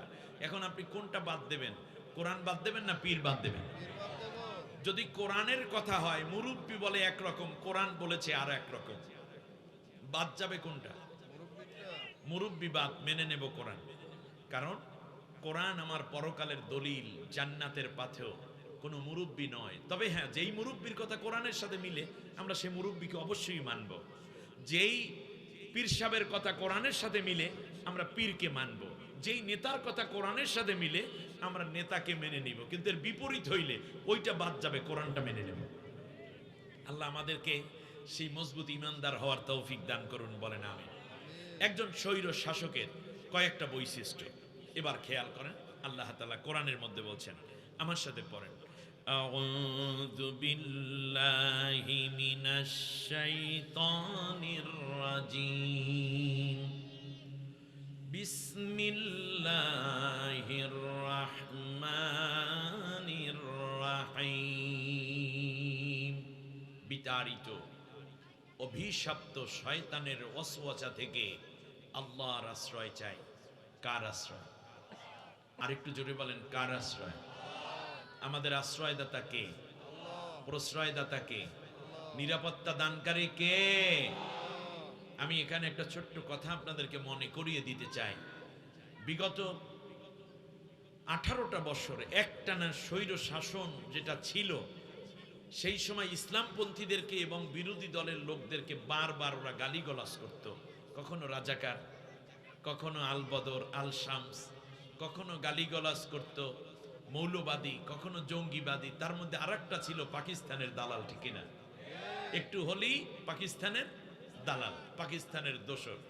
আচ্ছা, বিগত 18 বছর অত্যাচার করলেন, মিথ্যা মামলা দিলেন, ঘর বাড়ি দখল করলেন, রিমান্ড দিলেন, আয়না ঘরে নিলেন, ফাঁসি দিলেন, কিন্তু বলেন তো দেখি বিএনপি জামাত সহ অন্য যত ইসলামিক দল আছে, কোন নেতা কি পাকিস্তান পালাইয়া গেছে? তাহলে বোঝা যায় বাংলাদেশে পাকিস্তানের কোনো দালাল, জোরে বলেন, পাকিস্তানের কোনো দালাল নাই। কিন্তু বাংলাদেশে ভারতের দালাল আছে। বুঝলেন কেমনে? পালাইছে। তাহলে আপনি দেখুন, যে যেই দেশের দালাল সে সেই দেশে পালায়। কথা বুঝে আসছে কিনা? তাহলে আমাদের দেশে ভারতের দালাল ছিল বলে ওখানে পালিয়ে গেছে, তো নিজেরাই দালাল, অন্যকে দালাল বলে কি লাভ আছে? এখন একটা ব্যাপার আছে আমার কাছে আশ্চর্য লাগে, ভিন্ন কথা। সেটা হচ্ছে আজ থেকে 23 বছর আগে আল্লামা দেলাওয়ার হোসাইন সাইদি সাহেব, আল্লাহ তার কবরটাকে জান্নাতের নূর দিয়ে মুনাওয়ার করে দিন, জান্নাতের সর্বোচ্চ দরজা আল্লাহ তাকে নসিব করুন। 23 বছর আগে প্যারেড ময়দান চট্টগ্রামে তিনি আলোচনায় বলেছিলেন, বেশি লাফালাফি করবে না, তাহলে বাংলাদেশের মুসলমানেরা গাছের গোড়া ধরে নাড়া দিবে, দিল্লি গিয়া মামুবাড়ি পড়বা। মনে আছে আপনাদের? আচ্ছা, ভারতে কতগুলো প্রদেশ আছে, তার মধ্যে দিল্লি আছে, কলকাতা আছে, পশ্চিমবঙ্গ আছে, হুগলি আছে, গুজরাট আছে, আছে না নাই? আছে। কিন্তু মজার ব্যাপার কি জানেন? ঠিক দিল্লি গিয়েই পড়ছে, না কলকাতায়, না হুগলিতে, না পশ্চিমবঙ্গে, না অন্য কোথাও, একেবারে ঠিক জায়গা মতো পড়েছে। তাহলে আপনি খেয়াল করুন, আল্লাহর ওলি কত বড় আল্লাহর ওলি ছিলেন। এক নম্বরে মামু বাড়ি, সেটাও ঠিক আছে। দ্বিতীয়ত ঠিক দিল্লি গিয়ে পড়বা, দিল্লির মধ্যেই আছে। তাহলে বোঝা যায় আল্লাহর কোরআনের এই খাদেম শুধুমাত্র আমাদের মতো গতানুগতিক বক্তা ছিলেন না, তার প্রত্যেকটা কথা এখন ফলো হচ্ছে, ঠিক না বলেন? আল্লাহু আকবার। আল্লাহ রাব্বুল আলামিনের কোরআনের জন্য যারা অক্ষ হয়ে যান, আল্লাহ তাদের ভিতরে এমনই পাওয়ারফুল স্পিরিচুয়াল পাওয়ার দেন, তারা ভবিষ্যতের কথাগুলো এমন ভাবে বলে যান যা আল্লাহ তাআলা পরবর্তীতে সেই আলোকে বিশ্ব মানবতার সামনে উদাহরণ পেশ করে থাকেন। সম্মানিত ভাইরা, পরম করুণাময় অসীম দয়ালু আল্লাহর নামে শুরু করছি। ইন্না ফিরআউনা আলা ফিল আরদি ওয়া জাআলা আহলাহা শিয়া يستضعف طائفة منهم يذبح أبناءهم ويستحيي نساءهم إنه كان من المفسدين الله أكبر আল্লাহ রাব্বুল আলামিন বলেন, পৃথিবীর সবচেয়ে বড় একটা স্বৈর শাসক, তার নাম ছিল ফেরাউন। উপাধি কি ছিল? ফেরাউন। মিশরের এই প্রেসিডেন্টদেরকে ফেরাউন বলা হতো। ফেরাউনের রাষ্ট্র পরিচালনার বৈশিষ্ট্যের মধ্যে কয়েকটি দিক আল্লাহ তাআলা তুলে ধরেছেন। এক নম্বর হচ্ছে, ফেরাউনের সংসদে বিরোধী দল বলতে কেউ ছিল না। তাহলে বলেন, স্বৈর শাসকের প্রথম সংসদ বর্ণনায় আল্লাহ বলছেন বিরোধী দল কোনোদিন স্বৈর শাসকরা সহ্য করতে পারে না। বলেন তো দেখি, আমাদের দেশে পলাতক স্বৈর শাসক, তার সংসদে কি আসলে কোনো বিরোধী দল ছিল? বাস, এটা কোন সরকারের আলামত? জোরে বলেন, কোন শাসকের আলামত? স্বৈর শাসকের আলামত। সে কোন রকম সমালোচনা বরদাস্ত করতে পারে না। সমালোচনা বরদাস্ত করতে না পারাটা একটা স্বৈর শাসকের আলামত। দ্বিতীয় বৈশিষ্ট্য হলো ওয়াজআলা আহলাহা শিয়া। এত বড় ক্ষমতায় অধিকারী হওয়ার পরে জাতির মধ্যে কোন রকম ঐক্য এবং ভ্রাতৃত্ববোধ তৈরি না করে মূলত সে করেছিল জাতিকে শততা বিভক্ত করে রেখেছিল। ওয়াজআলা আহলাহা শিয়া, সে জাতির মধ্যে বিভিন্ন দল এবং উপদলে ভাগ করে রেখেছিল। আপনারা বলুন, স্বাধীনতার 40 বছর পরে এসে বলা হলো স্বাধীনতার পক্ষ শক্তি বিপক্ষ শক্তি। এটা কি ফেরাউনের খালাতো বোনের কাজ না? এটা লেডি ফেরাউন। আমি সামনে কিছু উদাহরণ পেশ করছি, দেখবেন আল্লাহ কোরআনে বলেছেন। এই উদাহরণটা আমি রেখে, এই আয়াত কোরআনে এখনো আছে না নাই? 4500 বছর আগের ঘটনাটা আল্লাহ এখানে রেখে দিয়েছেন এই জন্য যে যুগে যুগে এমন শাসক বিভিন্ন রাষ্ট্রে আসবে যারা এই রকম করবে, এই রকম যারাই করবে তারা অল আর ফেরাউন। আল্লাহ রাব্বুল আলামিন বলেন ঐক্য করলো না, বরং তার ফেরাউন কি করলো? জাতির মধ্যে পার্ট পার্ট করে ফেললো, জাতির মধ্যে শততা বিভক্ত করে ফেললো। এই বিভক্তি করার উদ্দেশ্য হলো বিভক্তি যারা হয় তারা তারা ঝগড়া করে, মাঝখান থেকে স্বৈর শাসক দীর্ঘদিন রাষ্ট্র চালায়। খেয়াল করেছেন আপনারা? অর্থাৎ তারা বিভক্ত করে আর ওরা বিভক্তিতে লড়ালড়ি করে, মাঝখান থেকে সে তার ক্ষমতার মজবুত করতেই থাকে। এটা ফেরাউনের দ্বিতীয় নীতি। কিন্তু নবীদের নীতি তার বিপরীত। নবীগণ সব সময় ঐক্য করেন, নবীগণ সব সময় সব দল মত নিয়ে ভ্রাতৃত্ব এবং একটি মাহাত্ম্যপূর্ণ সমাজ গড়ে তুলতে চান। যেমন আমাদের নবী বিশ্বনবী মুহাম্মদ সাল্লাল্লাহু আলাইহি ওয়াসাল্লাম মক্কা থেকে যখন মদিনায় হিজরত করলেন, আল্লাহ নবী সাল্লাল্লাহু আলাইহি ওয়াসাল্লাম মদিনায় গিয়ে সেখানে ইহুদি ছিল, খ্রিস্টান ছিল, বৌদ্ধ ছিল, এমনকি মূর্তি পূজারী ছিল, অগ্নি পূজক ছিল। আল্লাহ নবী সাল্লাল্লাহু আলাইহি ওয়াসাল্লাম আলাদা আলাদা করেছেন নাকি সবাইকে নিয়ে একটি মদিনা সনদ করেছেন? সেই সনদের নাম কি? Medina, the certificate of Medina. Medina সনদ করেছেন। মদিনা সনদ করে আল্লাহ নবী সবাইকে কি ঐক্য করেছেন নাকি বিভক্তির মধ্যে রেখেছেন? ঐক্য করেছেন। তার নবীদের সুন্নাহ হলো কি করা? ঐক্য করা। আর ফেরাউনের সুন্নত কি? বিভক্তি করা। আমাদের দেশে যে বিভিন্ন রকমের বিভক্তি আছে, এটা কি কোনো নবীওয়ালা কাজ নাকি ফেরাউনিওয়ালা কাজ? ফেরাউনওয়ালা কাজ। অতএব যেই পীর, যেই বুজুর্গ, যেই মুরব্বী, যেই বক্তা, যেই ইমাম, যেই খতিব মুসলিমদের মধ্যে অনৈক্যের কোনো কথা বলবে, মনে রাখতে হবে তার শরীরের মধ্যে, মুখের মধ্যে মুরব্বীপনা থাকলেও দেহের মধ্যে ফেরাউনের কোনো না কোনো রক্ত ফোঁটা প্রবাহমান। জাতির এই মহান ঐক্যের দিনে যারা ফাটল ধরাবে তাদের লক্ষ্য উদ্দেশ্য ভালো নয়। অতএব ঐক্য করতে হবে। আল্লাহ নবী সাল্লাল্লাহু আলাইহি ওয়াসাল্লাম যদি ইহুদিদের সাথে, খ্রিস্টানদের সাথে, বৌদ্ধদের সাথে, মাজুসীদের সাথে ঐক্য করতে পারেন, তাহলে আমরা কেন এক কালেমা পড়া মুমিন, এক কিবলাওয়ালা মুমিন, এক কোরআনওয়ালা মুমিন, এক নবীওয়ালা মুমিন, এক আল্লাহওয়ালা মুমিন, এক নামাজওয়ালা মুমিন, এক কিবলাওয়ালা মুমিন ঐক্য হতে পারবো না? নিঃসন্দেহে পারবো, অবশ্যই পারতে হবে। রাসূল সাল্লাল্লাহু আলাইহি ওয়াসাল্লাম মদিনার সনদ বানালেন। আরে আমাদের লেডি হিটলারও 24-এর নির্বাচনের আগে আগে বলল যে আমি যদি ক্ষমতায় আসতে পারি, সে তো ক্ষমতায় রাত্রি আইসা রয়েছে, তাই না? তো বলছে যে তাহলে আমি মদিনার সনদে দেশ চালাবো। আমরা আশ্বস্ত হলাম মদিনার সনদে সব ধর্মের লোকেরা ধর্ম পরিচালনায় এবং পরিপালনে সবাই ছিল অধিকারী মদিনা সনদের আলোকে। ভাবলাম যে আমাদের মাহফিলগুলো বন্ধ হবে না, নামাজের মধ্যে আমাদের যুবক ছেলেরা গেলে শিবির বলে বা জামাত বলে, বিএনপি বলে, এইটা বলে শোলে তাদেরকে আর গ্রেফতার করা হবে না, যার যার ধর্ম শেষে পালন করবে। উম্মা, রাষ্ট্র ক্ষমতায় যাওয়ার 3 মাস পরে দেখতে পেলাম যে আসলে মদিনার সনদে দেশ চলে না, সে দেশ চালায় মোদির সনদে। একের পর এক নেতৃবৃন্দকে হত্যা করা হচ্ছে, একের পর এক দেশের মধ্যে আবার অরাজক পরিস্থিতি তৈরি করা হচ্ছে। এখনো আলহামদুলিল্লাহ আমাদের দেশে বিভিন্ন জন বিভিন্নভাবে মদিনার সনদে দেশ চালাবার জন্য প্রতিশ্রুতিবদ্ধ হচ্ছেন। আমার কথা হচ্ছে, মদিনার সনদে দেশ চালানোর আগে কিন্তু আল্লাহর নবী কোরআনের আইন প্রতিষ্ঠার মাধ্যমে মদিনার সনদ প্রতিষ্ঠা করেছিলেন। অতএব মদিনার সনদের পাশাপাশি কথা বলতে হবে, আল্লাহর কোরআনের আইনে মদিনার সনদে আমরা দেশ চালাবো, ঠিক কিনা বলেন? তাহলে আমরা সবাই ঐক্য হওয়ার রাস্তা সহজ হয়ে যাবে। এবারে খেয়াল করো, ওয়াজআলা আহলাহা শিয়া, বিভিন্ন দল এবং উপদলে সে ভাগ করে ফেলেছিল।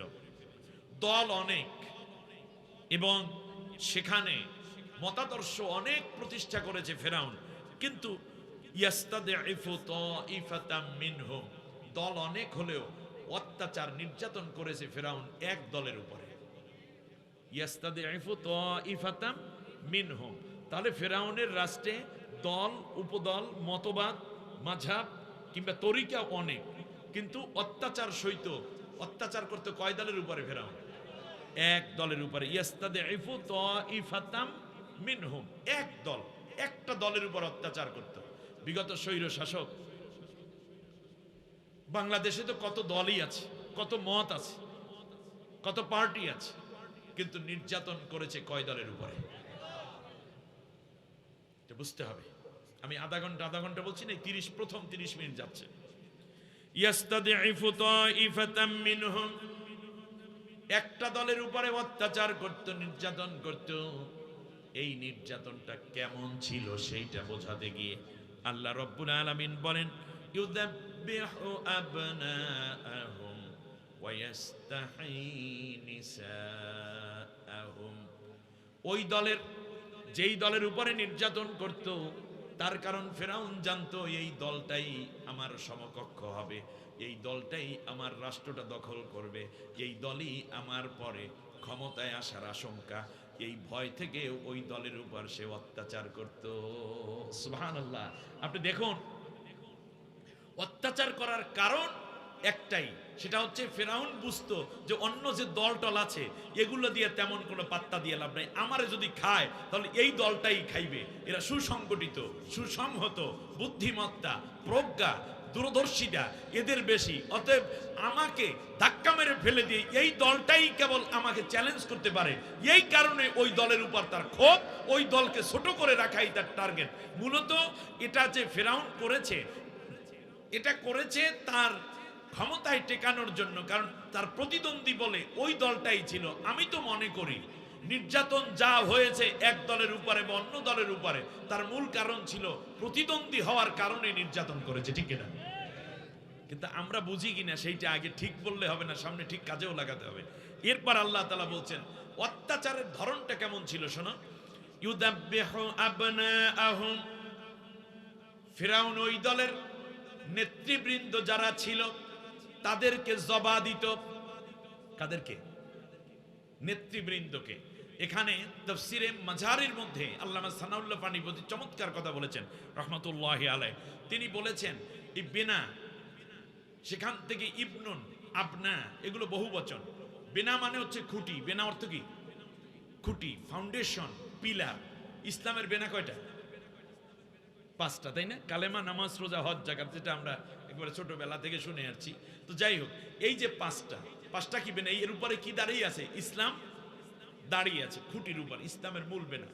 আপনারা দেখেন এই যে শামিয়ানা টানানো হয়েছে উপরে, নিচে গাড়া হয়েছে কি? বাঁশ, খুঁটি। খুঁটিগুলো যদি কেটে ফেলা হয়, এটা হলো পিলার, এটা হলো বেনা।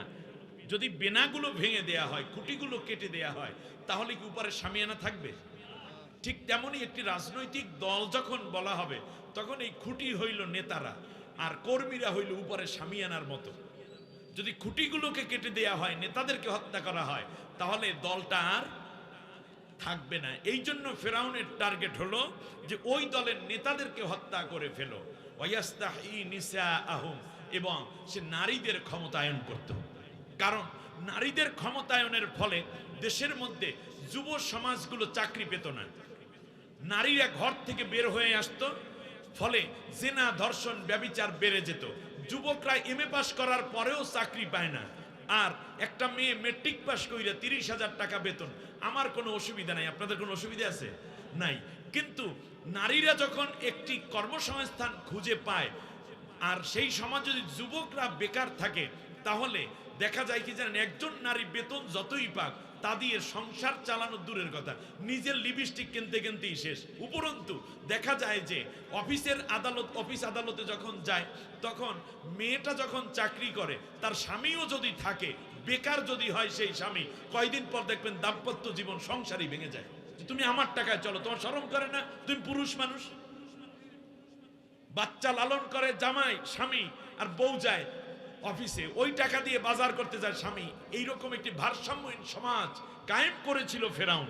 ফলে সমাজের মধ্যে মাদক ছড়িয়ে পড়েছে।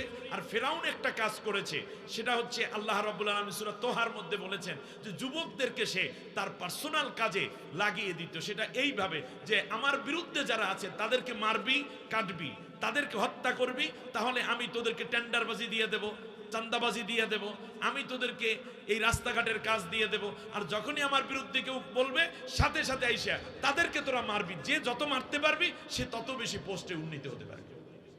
এই জন্যই যে হেলমেট বাহিনী তৈরি হয়েছে, এজন্যই ছাত্রদের হলের মধ্যে অস্ত্রের ঝঞ্ঝানানি হয়েছে। আর 4টা ইউনিভার্সিটিতে যে সাধারণ ভালো পরিবেশ ফিরে এসেছে, এটা স্বৈর শাসকের পতনের পরে কেবল ইসলামের আবহ থাকার কারণে শান্তি পরিবেশ বিরাজ করছে, ঠিক না? আমার বন্ধুগণ, এইটা ফেরাউনের তৃতীয় পরিকল্পনা ছিল কি, সে পুরুষদেরকে বেকার রাখতো আর নারীদেরকে ক্ষমতায়ন করা। আর তার পাশাপাশি যখন বেনা শব্দটা বাবা অর্থে ব্যবহৃত হবে, তখন অর্থ হবে পুত্র অর্থে। সুবহানাল্লাহ। যেমন ইয়া বুনাইয়া ইন্নী আরা ফিল মানামি আন্নী আযবাকা, হে আমার খুঁটি, হে আমার সন্তান, আমি দেখেছি আমি তোমাকে জবেহ করতেছি। ইব্রাহিম আলাইহিস সালাম তার ছেলেকে বলতেছেন, ঠিক না? ইয়া বুনাইয়া লা তুশরিক বিল্লাহ, হে আমার সন্তান, হে আমার বেনা, তুমি আল্লাহর সাথে শিরক করবে না, লোকমান আলাইহিস সালাম বলতেছিলেন। তাহলে বোঝা যায় বাবা মরার পরে সন্তান তার পিলারের মতো দায়িত্ব পালন করে। বাবা চলে যায়, ঘর বাড়ি জায়গা জমি এবং ঘর সংসার, ফ্যামিলি, মা বোন ভাই সবাইকে দেখে রাখে দায়িত্বপনার সাথে, দায়িত্বশীলতার সাথে। এই জন্য বাবার সাথে যখন এটার এজাফত হয়, তখন হয় সন্তান অর্থে। আবার ধর্মের সাথে যখন হয়, তখন হয় মৌলিক ইবাদতের সাথে। আর দলের সাথে যখন এটার সম্পৃক্ততা হয়, তখন হয় নেতা অর্থে। বুঝতে পেরেছেন? ব্যাস। তাহলে ওই দলের নেতৃবৃন্দকে কি করত? হত্যা করত। কে হত্যা করতো বলেন তো দেখি? ফেরাউন। কোন দলের? যেই দলটাকে সে সবচেয়ে বেশি হেডেক মনে করত এবং যেই দলটার উপর তার আক্রোশ ছিল, সেই দলের নেতাদেরকে কি করত? হত্যা করত। কারণ ফেরাউন মনে করেছে নেতাদেরকে হত্যা করলে দল অটো শেষ হয়ে যাবে। ইন্নাহু কানা মিনাল মুফসিদিন। এই কারণেই ফেরাউন ছিল দুনিয়ার বুকে স্বৈর শাসক। আল্লাহু আকবার। তাহলে স্বৈর শাসকের আলামত কয়টা? 4টা। 1 নম্বরে কি বলেন তো দেখি? বিরোধী দলহীন সংসদ। আল্লাহ মাফ করুন, আগামী সংসদ বাংলাদেশে যেন একটা শক্তিশালী বিরোধী দল থাকে, আর না হলে এটাও ফেরাউনের সংসদে পরিণত হওয়ার আশঙ্কা দেখা যাবে। আপনারা আমার কথা মনে নিচ্ছেন না? দ্বিতীয় হচ্ছে কি বলেন তো দেখি? দ্বিতীয় হচ্ছে দল এবং উপদলে ভাগ করে ফেলা, বিভিন্ন মতবাদ দিয়ে এই রকম মানুষের মধ্যে বিভক্তি তৈরি করা। তৃতীয় হচ্ছে একটা দলের উপরে অত্যাচার করা। চতুর্থ হচ্ছে পুরুষদেরকে বেকার রেখে ওই দলের নেতৃবৃন্দকে হত্যা করা। আর চতুর্থ হচ্ছে নারীদের ক্ষমতায়ন করা। আমাদের আনাস রওশন, সত্যি কোরআনের রওশন ছড়ানোর জন্য আল্লাহ তাআলা আনাসকে কবুল করেছেন। প্রত্যেকটা গান, সুর, ছন্দ, আমি তার একটা গান শুনে আমি সেদিন চোখের পানি ধরে রাখতে পারিনি। আল্লাহু আকবার। যে মৃত্যু নিয়ে জীবনের একটা শেষ পর্যায়ে কেমন হবে নিয়ে একটা গান গেয়েছিল। আল্লাহু আকবার। আমি মনে করি আজকের এই মাহফিল ধন্য হবে আপনারা যদি সবাই চলে আসেন।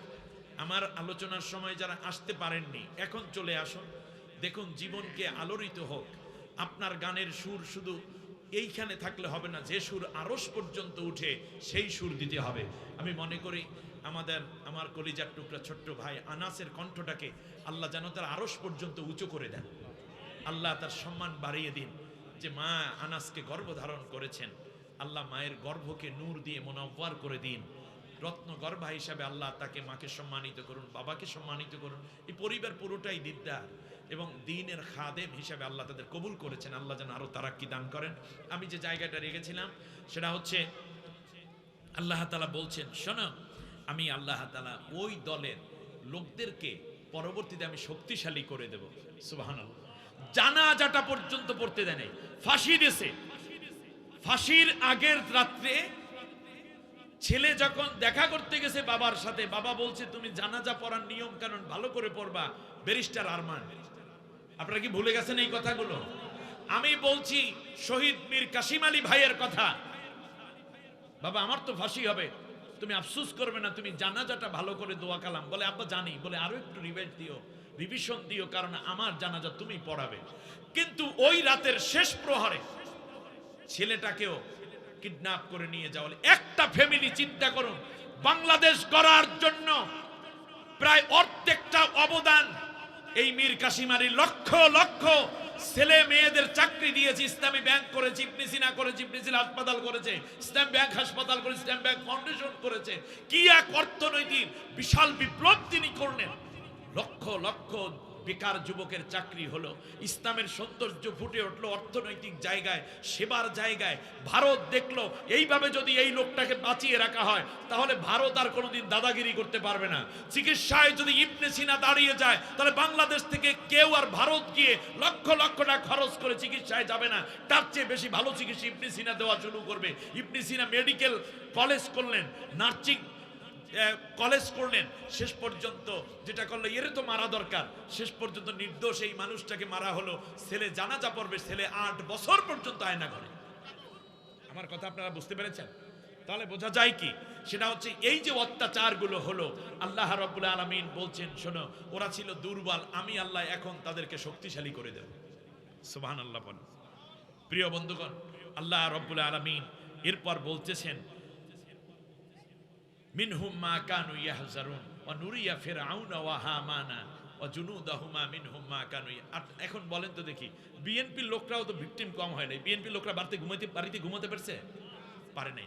এমন কি মৃত্যু ব্যক্তির জানাজাও পড়তে দেয় নাই। ছেলেটা আসছে হাত করা পরা, পায়ের মধ্যে শিকল পরা, ঠিক না? এই বিশাল জুলুম থেকে যেই আল্লাহ বাঁচাইয়া দিলেন, আবার জুলুম করার জন্য নাকি ইনসাফ কায়েমের জন্য? এই জন্য আমাদের হাদির, শহীদ হাদির কয়েক লক্ষ বার উচ্চারণ করেছে একটা ইনসাফ ভিত্তিক রাষ্ট্র চাই, একটা ইনসাফওয়ালা সমাজ চাই। অতএব আমাদের পরবর্তী টার্গেট ফিরাউনের পর কিন্তু আল্লাহ তাআলা মাঝখানে অন্য কাউকে বসান নাই, সরাসরি মুসাকে নিয়ে আসেন। অতএব যেহেতু জালেম শেষ হয়ে গেছে, এইবার সরাসরি আল্লাহর কোরআন নিয়ে আসলেই আমরা শান্তিপূর্ণ একটা ইসলামী সমাজ ব্যবস্থা কায়েম করতে পারবো। আর ওই ইনসাফকে বলা হয় ইসলাম, শান্তিকে বলা হয় ইসলাম। সুতরাং আসুন না, দল যাই পরিচয় হোক, শান্তির মোহনায় আমরা ঐক্যবদ্ধ থাকবো। আর কোনো উস্কানিমূলক কথা নাই। স্বৈর শাসক শেষ হয়ে গেছে, এখন আর কি ফ্যাসিস্ট শেষ, আমরা কেন মারামারি করব? আমরা এখন মিলে মিশে একটি সুন্দর সোনার বাংলা করব। সোনার বাংলা নয়, কোরআনের বাংলা বানাবো। আল্লাহ কবুল করুন, সবাই বলেন আমিন। সেই রাষ্ট্রটা কেমন ছিল একটু খেয়াল করেন। রাসূল সাল্লাল্লাহু আলাইহি ওয়াসাল্লাম সাহাবীদের সামনে যখন শুনলেন যে মদিনায় কিছু দুর্ভিক্ষ দেখা দিয়েছে, আল্লাহর নবী ফজরের পরে যাদের দরকার তাদেরকে ডোল শহরত করে আগেই আনলেন। তাদেরকে 5 কেজি করে দিলেন খেজুর, 5 কেজি জব, 5 কেজি আটা, 5 কেজি ময়দা, 5 কেজি তেল, এরপর 5 কেজি গোশত বাইতুল মালের যেই প্রাণী আছে সেইগুলো জবেহ দিয়ে, অর্থাৎ উর্দুম্বা যা আছে বাইতুল মালে প্রত্যেককে দিচ্ছেন। এমন সময় জুহুর ওয়াক্ত হয়ে গেল। মালামাল বন্টন করতে করতে রাসূল সাল্লাল্লাহু আলাইহি ওয়াসাল্লাম বেলালের আজান শুনে দাঁড়িয়ে গেলেন। এবার জামাটাকে এভাবে ঝাড়ছেন, জামার ভেতরের পকেটটাকে উল্টাইয়া এভাবে তিনি আঙ্গুল দিয়ে ঝেড়ে নিচ্ছেন খুব সতর্কতার সাথে। সাহাবী জিজ্ঞেস করল, ইয়া রাসূলুল্লাহ এটা কেন করছেন? আল্লাহর নবী বললেন, শোনো আবু বকর, ওমর, যদি একটা গমের কণা কিংবা একটা জবের কণা যদি আমার পকেটের মধ্যে থেকে যায়, এই মালামাল আমার না, এটা জনগণের, রাষ্ট্রের মাল, জনগণের অধিকার, এই একটা কণাও যদি থাকে আমার পকেটের মধ্যে, তাহলে সেই গম কিংবা জবের কণা নিয়ে নামাজ পড়লে সেই নামাজ আল্লাহর আরশ পর্যন্ত পৌঁছবে না। ইনসাফ কাকে বলে আপনি চিন্তা করতে পারেন? আবু বকর রাদিয়াল্লাহু তাআলা আনহু আসলেন ক্ষমতায়, তিনি মৃত্যুর আগে বললেন, ওমর আমি মনে হয় বেশি দিন আর বাঁচবো না, বেশিক্ষণ, আমার নাকের মধ্যে জান্নাতের ঘেরান পাচ্ছি, তুমি আমার গোসল করাবে, আমাকে দাফন দিবে, কাফন জড়াবে, যখন নতুন কোনো কাপড়ের দরকার নাই, পুরান কাপড় আমি ধুয়ে মুছে পরিষ্কার করে ওই বাক্সের মধ্যে রেখেছি 3 খান কাপড়, ওই 3 খান কাপড় দিয়ে আমাকে তুমি কাফন জড়িয়ে দিও, তার কারণ নতুন কাপড় পুরান কাপড়ের উপর ভিত্তিতে জান্নাত জাহান্নাম হয় না, নেক আমলের উপরে জান্নাত হয়, বদ আমলের উপরে জাহান্নাম হয়। অতএব আমি পুরান কাপড় নিয়ে আল্লাহর কাছে হাজির হয়ে বলতে চাই, আল্লাহ তুমি আমার রাষ্ট্রের দায়িত্ব দিয়েছিলা, আমি ইনসাফের সাথে দায়িত্ব পালন করেছি, আমি নতুন কাপড় নিয়েও আসার সময় পাইনি। সুবহানাল্লাহ। তার জন্য 250 দিরহাম ছিল ভাতা, কিন্তু তার স্ত্রী 1 বছর 240 দিরহাম দিয়ে চালাই দিয়েছে। এরপরে তিনি ট্রেজারারের কাছে গিয়ে বললেন, আমার এখন আর কখনো 250 দিরহাম দিও না, আমাকে 240 দিরহাম করে বেতন দাও, কারণ বেতন বেশি নিয়ে জনগণের টাকা দিয়ে আমি শান্তি করতে চাই না, তাহলে আল্লাহর কাছে জবাব দিতে হবে। সুবহানাল্লাহ। এই ইনসাফ ভিত্তিক সমাজ কায়েমের জন্য কোরআনের শাসন এবং নেককার লোকদের নেতৃত্ব দরকার। আল্লাহ আমাদেরকে কবুল করুন। সম্মানিত ভাইরা, আমি মুসাফির, আপনারা জানেন আমি একজন গুনাহগার মানুষ, কিন্তু কিছু নেক কাজ করেছি, আল্লাহ আমার থেকে কিছু নেক কাজ দয়া করে নিয়েছেন। সুবহানাল্লাহ। আমার এই ভাইটা যে আনাসের কণ্ঠটা আল্লাহ কবুল করেছেন। আনাসের কখনোই যেন মনে না হয় আমার কত সুন্দর কণ্ঠ, এটা নয়, বরং আল্লাহ দয়া করে আমার কণ্ঠটা সুন্দর করেছেন, তাহলে কণ্ঠের মধ্যে আরো দরদ আসবে। আল্লাহ আমাদেরকে দিয়ে কিছু নেক কাজ করান, এই সত্যটাই আমরা মনে রাখবো কৃতজ্ঞতার সাথে। এই টোটাল কোরআনের অনুবাদ আল্লাহ আমাকে দিয়ে করিয়েছেন। এই হাতটা দিয়েই তো লেখছি, এই একটা হাত। আরেকটা ভালো খবর আছে, জানি না আল্লাহ তাআলা কতদিন এই খেদমত করার তৌফিক দিবেন। এই পর্যন্ত একবার এভিডেভিট করা আমার কাছে যত কাফের মুসলমান হয়েছে, বৌদ্ধ, ইহুদি, বৌদ্ধ, খ্রিস্টিয়ান এবং হিন্দু, আর হলো এই অন্যান্য ধর্মাবলম্বী যারা আছে, এদের সংখ্যা আলহামদুলিল্লাহ গত 2 দিন আগেও 2 জন একসাথে ইসলাম গ্রহণ করা নিয়ে 638-এ উন্নীত হয়েছে এ হাতের মধ্যে। এটা আল্লাহর দয়া, একান্তই আল্লাহর দয়া। বহুবার আল্লাহর ঘর এই হাত দিয়ে ধরেছি। এখন আমি মাত্র 5 মিনিটের মধ্যে আমি আপনাদেরকে 2টা হাত নিয়ে একটা সংক্ষিপ্ত দোয়া করব। দোয়ার আগে আমার এই হাত যেখানে বাড়িয়েছি আল্লাহ কখনোই খালি ফেরান নাই। আলহামদুলিল্লাহ, আমার আল্লাহ দয়া করে এই হাতটা কবুল করেছেন। আমি আপনাদের কাছে জানতে চাই, এই যে একটা মাহফিল হলো, এই যে আল আকসা মসজিদ গড়া হলো, এটা খারাপ কাজ না ভালো কাজ? আপনারা কি খারাপ কাজ করতে চান না ভালো কাজ করতে চান? ভালো কাজ করতে চান, আমলে সালেহাত। হ্যাঁ, ইন্নাল্লাযিনা আমানু ওয়া আমিলুস সালিহাতি কানাত লাহুম জান্নাতুল ফিরদাউসি নুজুলা। আল্লাহ বলছেন, যারা ঈমান আনার পর নেক কাজ করবে, আমি আল্লাহ তাদের জন্য জান্নাতুল ফিরদাউস বরাদ্দ করে দেব। কোন জান্নাত? জান্নাতুল ফিরদাউস। আমাদের ভাই মাকসুদ জামিল সাহেব হাফেজাহুল্লাহ, তিনি এই মাদ্রাসার, এই মসজিদের কাজ উদ্বোধন করেছেন। এবং আল্লাহ নবী বলেছেন, আল মসজিদু বাইতুল্লাহ, মসজিদ হইল আল্লাহর ঘর। কিয়ামত যখন সংগঠিত হবে, ইসরাফিলের সিঙ্গার ফুকে সব লন্ডভন্ড হয়ে যাবে, পাহাড়, সমুদ্র, গাছপালা, আসমান জমিন, সূর্য, চন্দ্র, নক্ষত্র সব, কিন্তু মসজিদের মাটি গলবে না। আল্লাহ জিজ্ঞেস করেন, কিরে তুই কে? বলে, আল্লাহ আমি তো আরদুল মাসাজিদ, আমি তো মসজিদের মাটি। আল্লাহ তাআলা বলবেন, তাই তুমি গলছো না কেন? বলবে যে, আল্লাহ তাআলা তোমার হুকুম আমি পালন করতে চাই, কিন্তু এই মসজিদের জমিন কে দিল? সে কোথায়? যারাই এই মসজিদ বানাইলো তারা কোথায়? যারা আমার এখানে সেজদা দিত আল্লাহ, তারা কোথায়? তোমার ঘরের এই মুসাল্লা ভিজিয়ে দিত যেই মানুষগুলো, ফ্লোর ভিজে যাইতো, যাদের কান্নার আওয়াজ আজও আমি শুনতে পাচ্ছি, ওই মানুষগুলো কোথায়? তাদেরকে বেহেশতে নিয়েছে সুসংবাদ না দেওয়া পর্যন্ত আমি গলে যেতে পারি না। তখন আল্লাহ বলবেন, তোমার দোয়া কবুল হলো। তোমার মধ্যে যারা সেজদা দিয়েছে, তোমাকে যারা ফ্লোর তৈরি করে দিয়েছে, ইট দিয়েছে, বালু দিয়েছে, সিমেন্ট দিয়েছে, রড দিয়েছে, যারা সুন্দর করে এখানে ইবাদত বন্দি করতো, আমি আল্লাহ সবাইকে মাফ করে দিলাম। সুবহানাল্লাহ। নবীজি বলেছেন, যখন কেউ দ্বীনের পথে এভাবে দান করে, দানের টাকাটা আগে আল্লাহর হাতে যায়। তা আপনি টাকা দিচ্ছেন, আগে আপনার হাতের সাথে কার হাত মিশতেছে? আল্লাহর হাত। as-সাকিউ হাবিবুল্লাহ, যে দান করে সে তো আল্লাহর দোস্ত হয়ে যায়। সুবহানাল্লাহ বিহামদি, সুবহানাল্লাহিল আযীম। as-সাদাকাতু তুরাদ্দুল বালা। মনে রাখবা, দান করলে তোমার বালা মুসিবত আল্লাহ আগেই কাটাইয়া দেয়। সুবহানাল্লাহ বিহামদি। আসুন না, আমি একেবারে 5 মিনিটের 1 মিনিট তো বলা হয়েই গেল। সম্মানিত ভাইরা, এই মসজিদখানা দেখলাম উপরে ছাদ পর্যন্ত হয়েছে।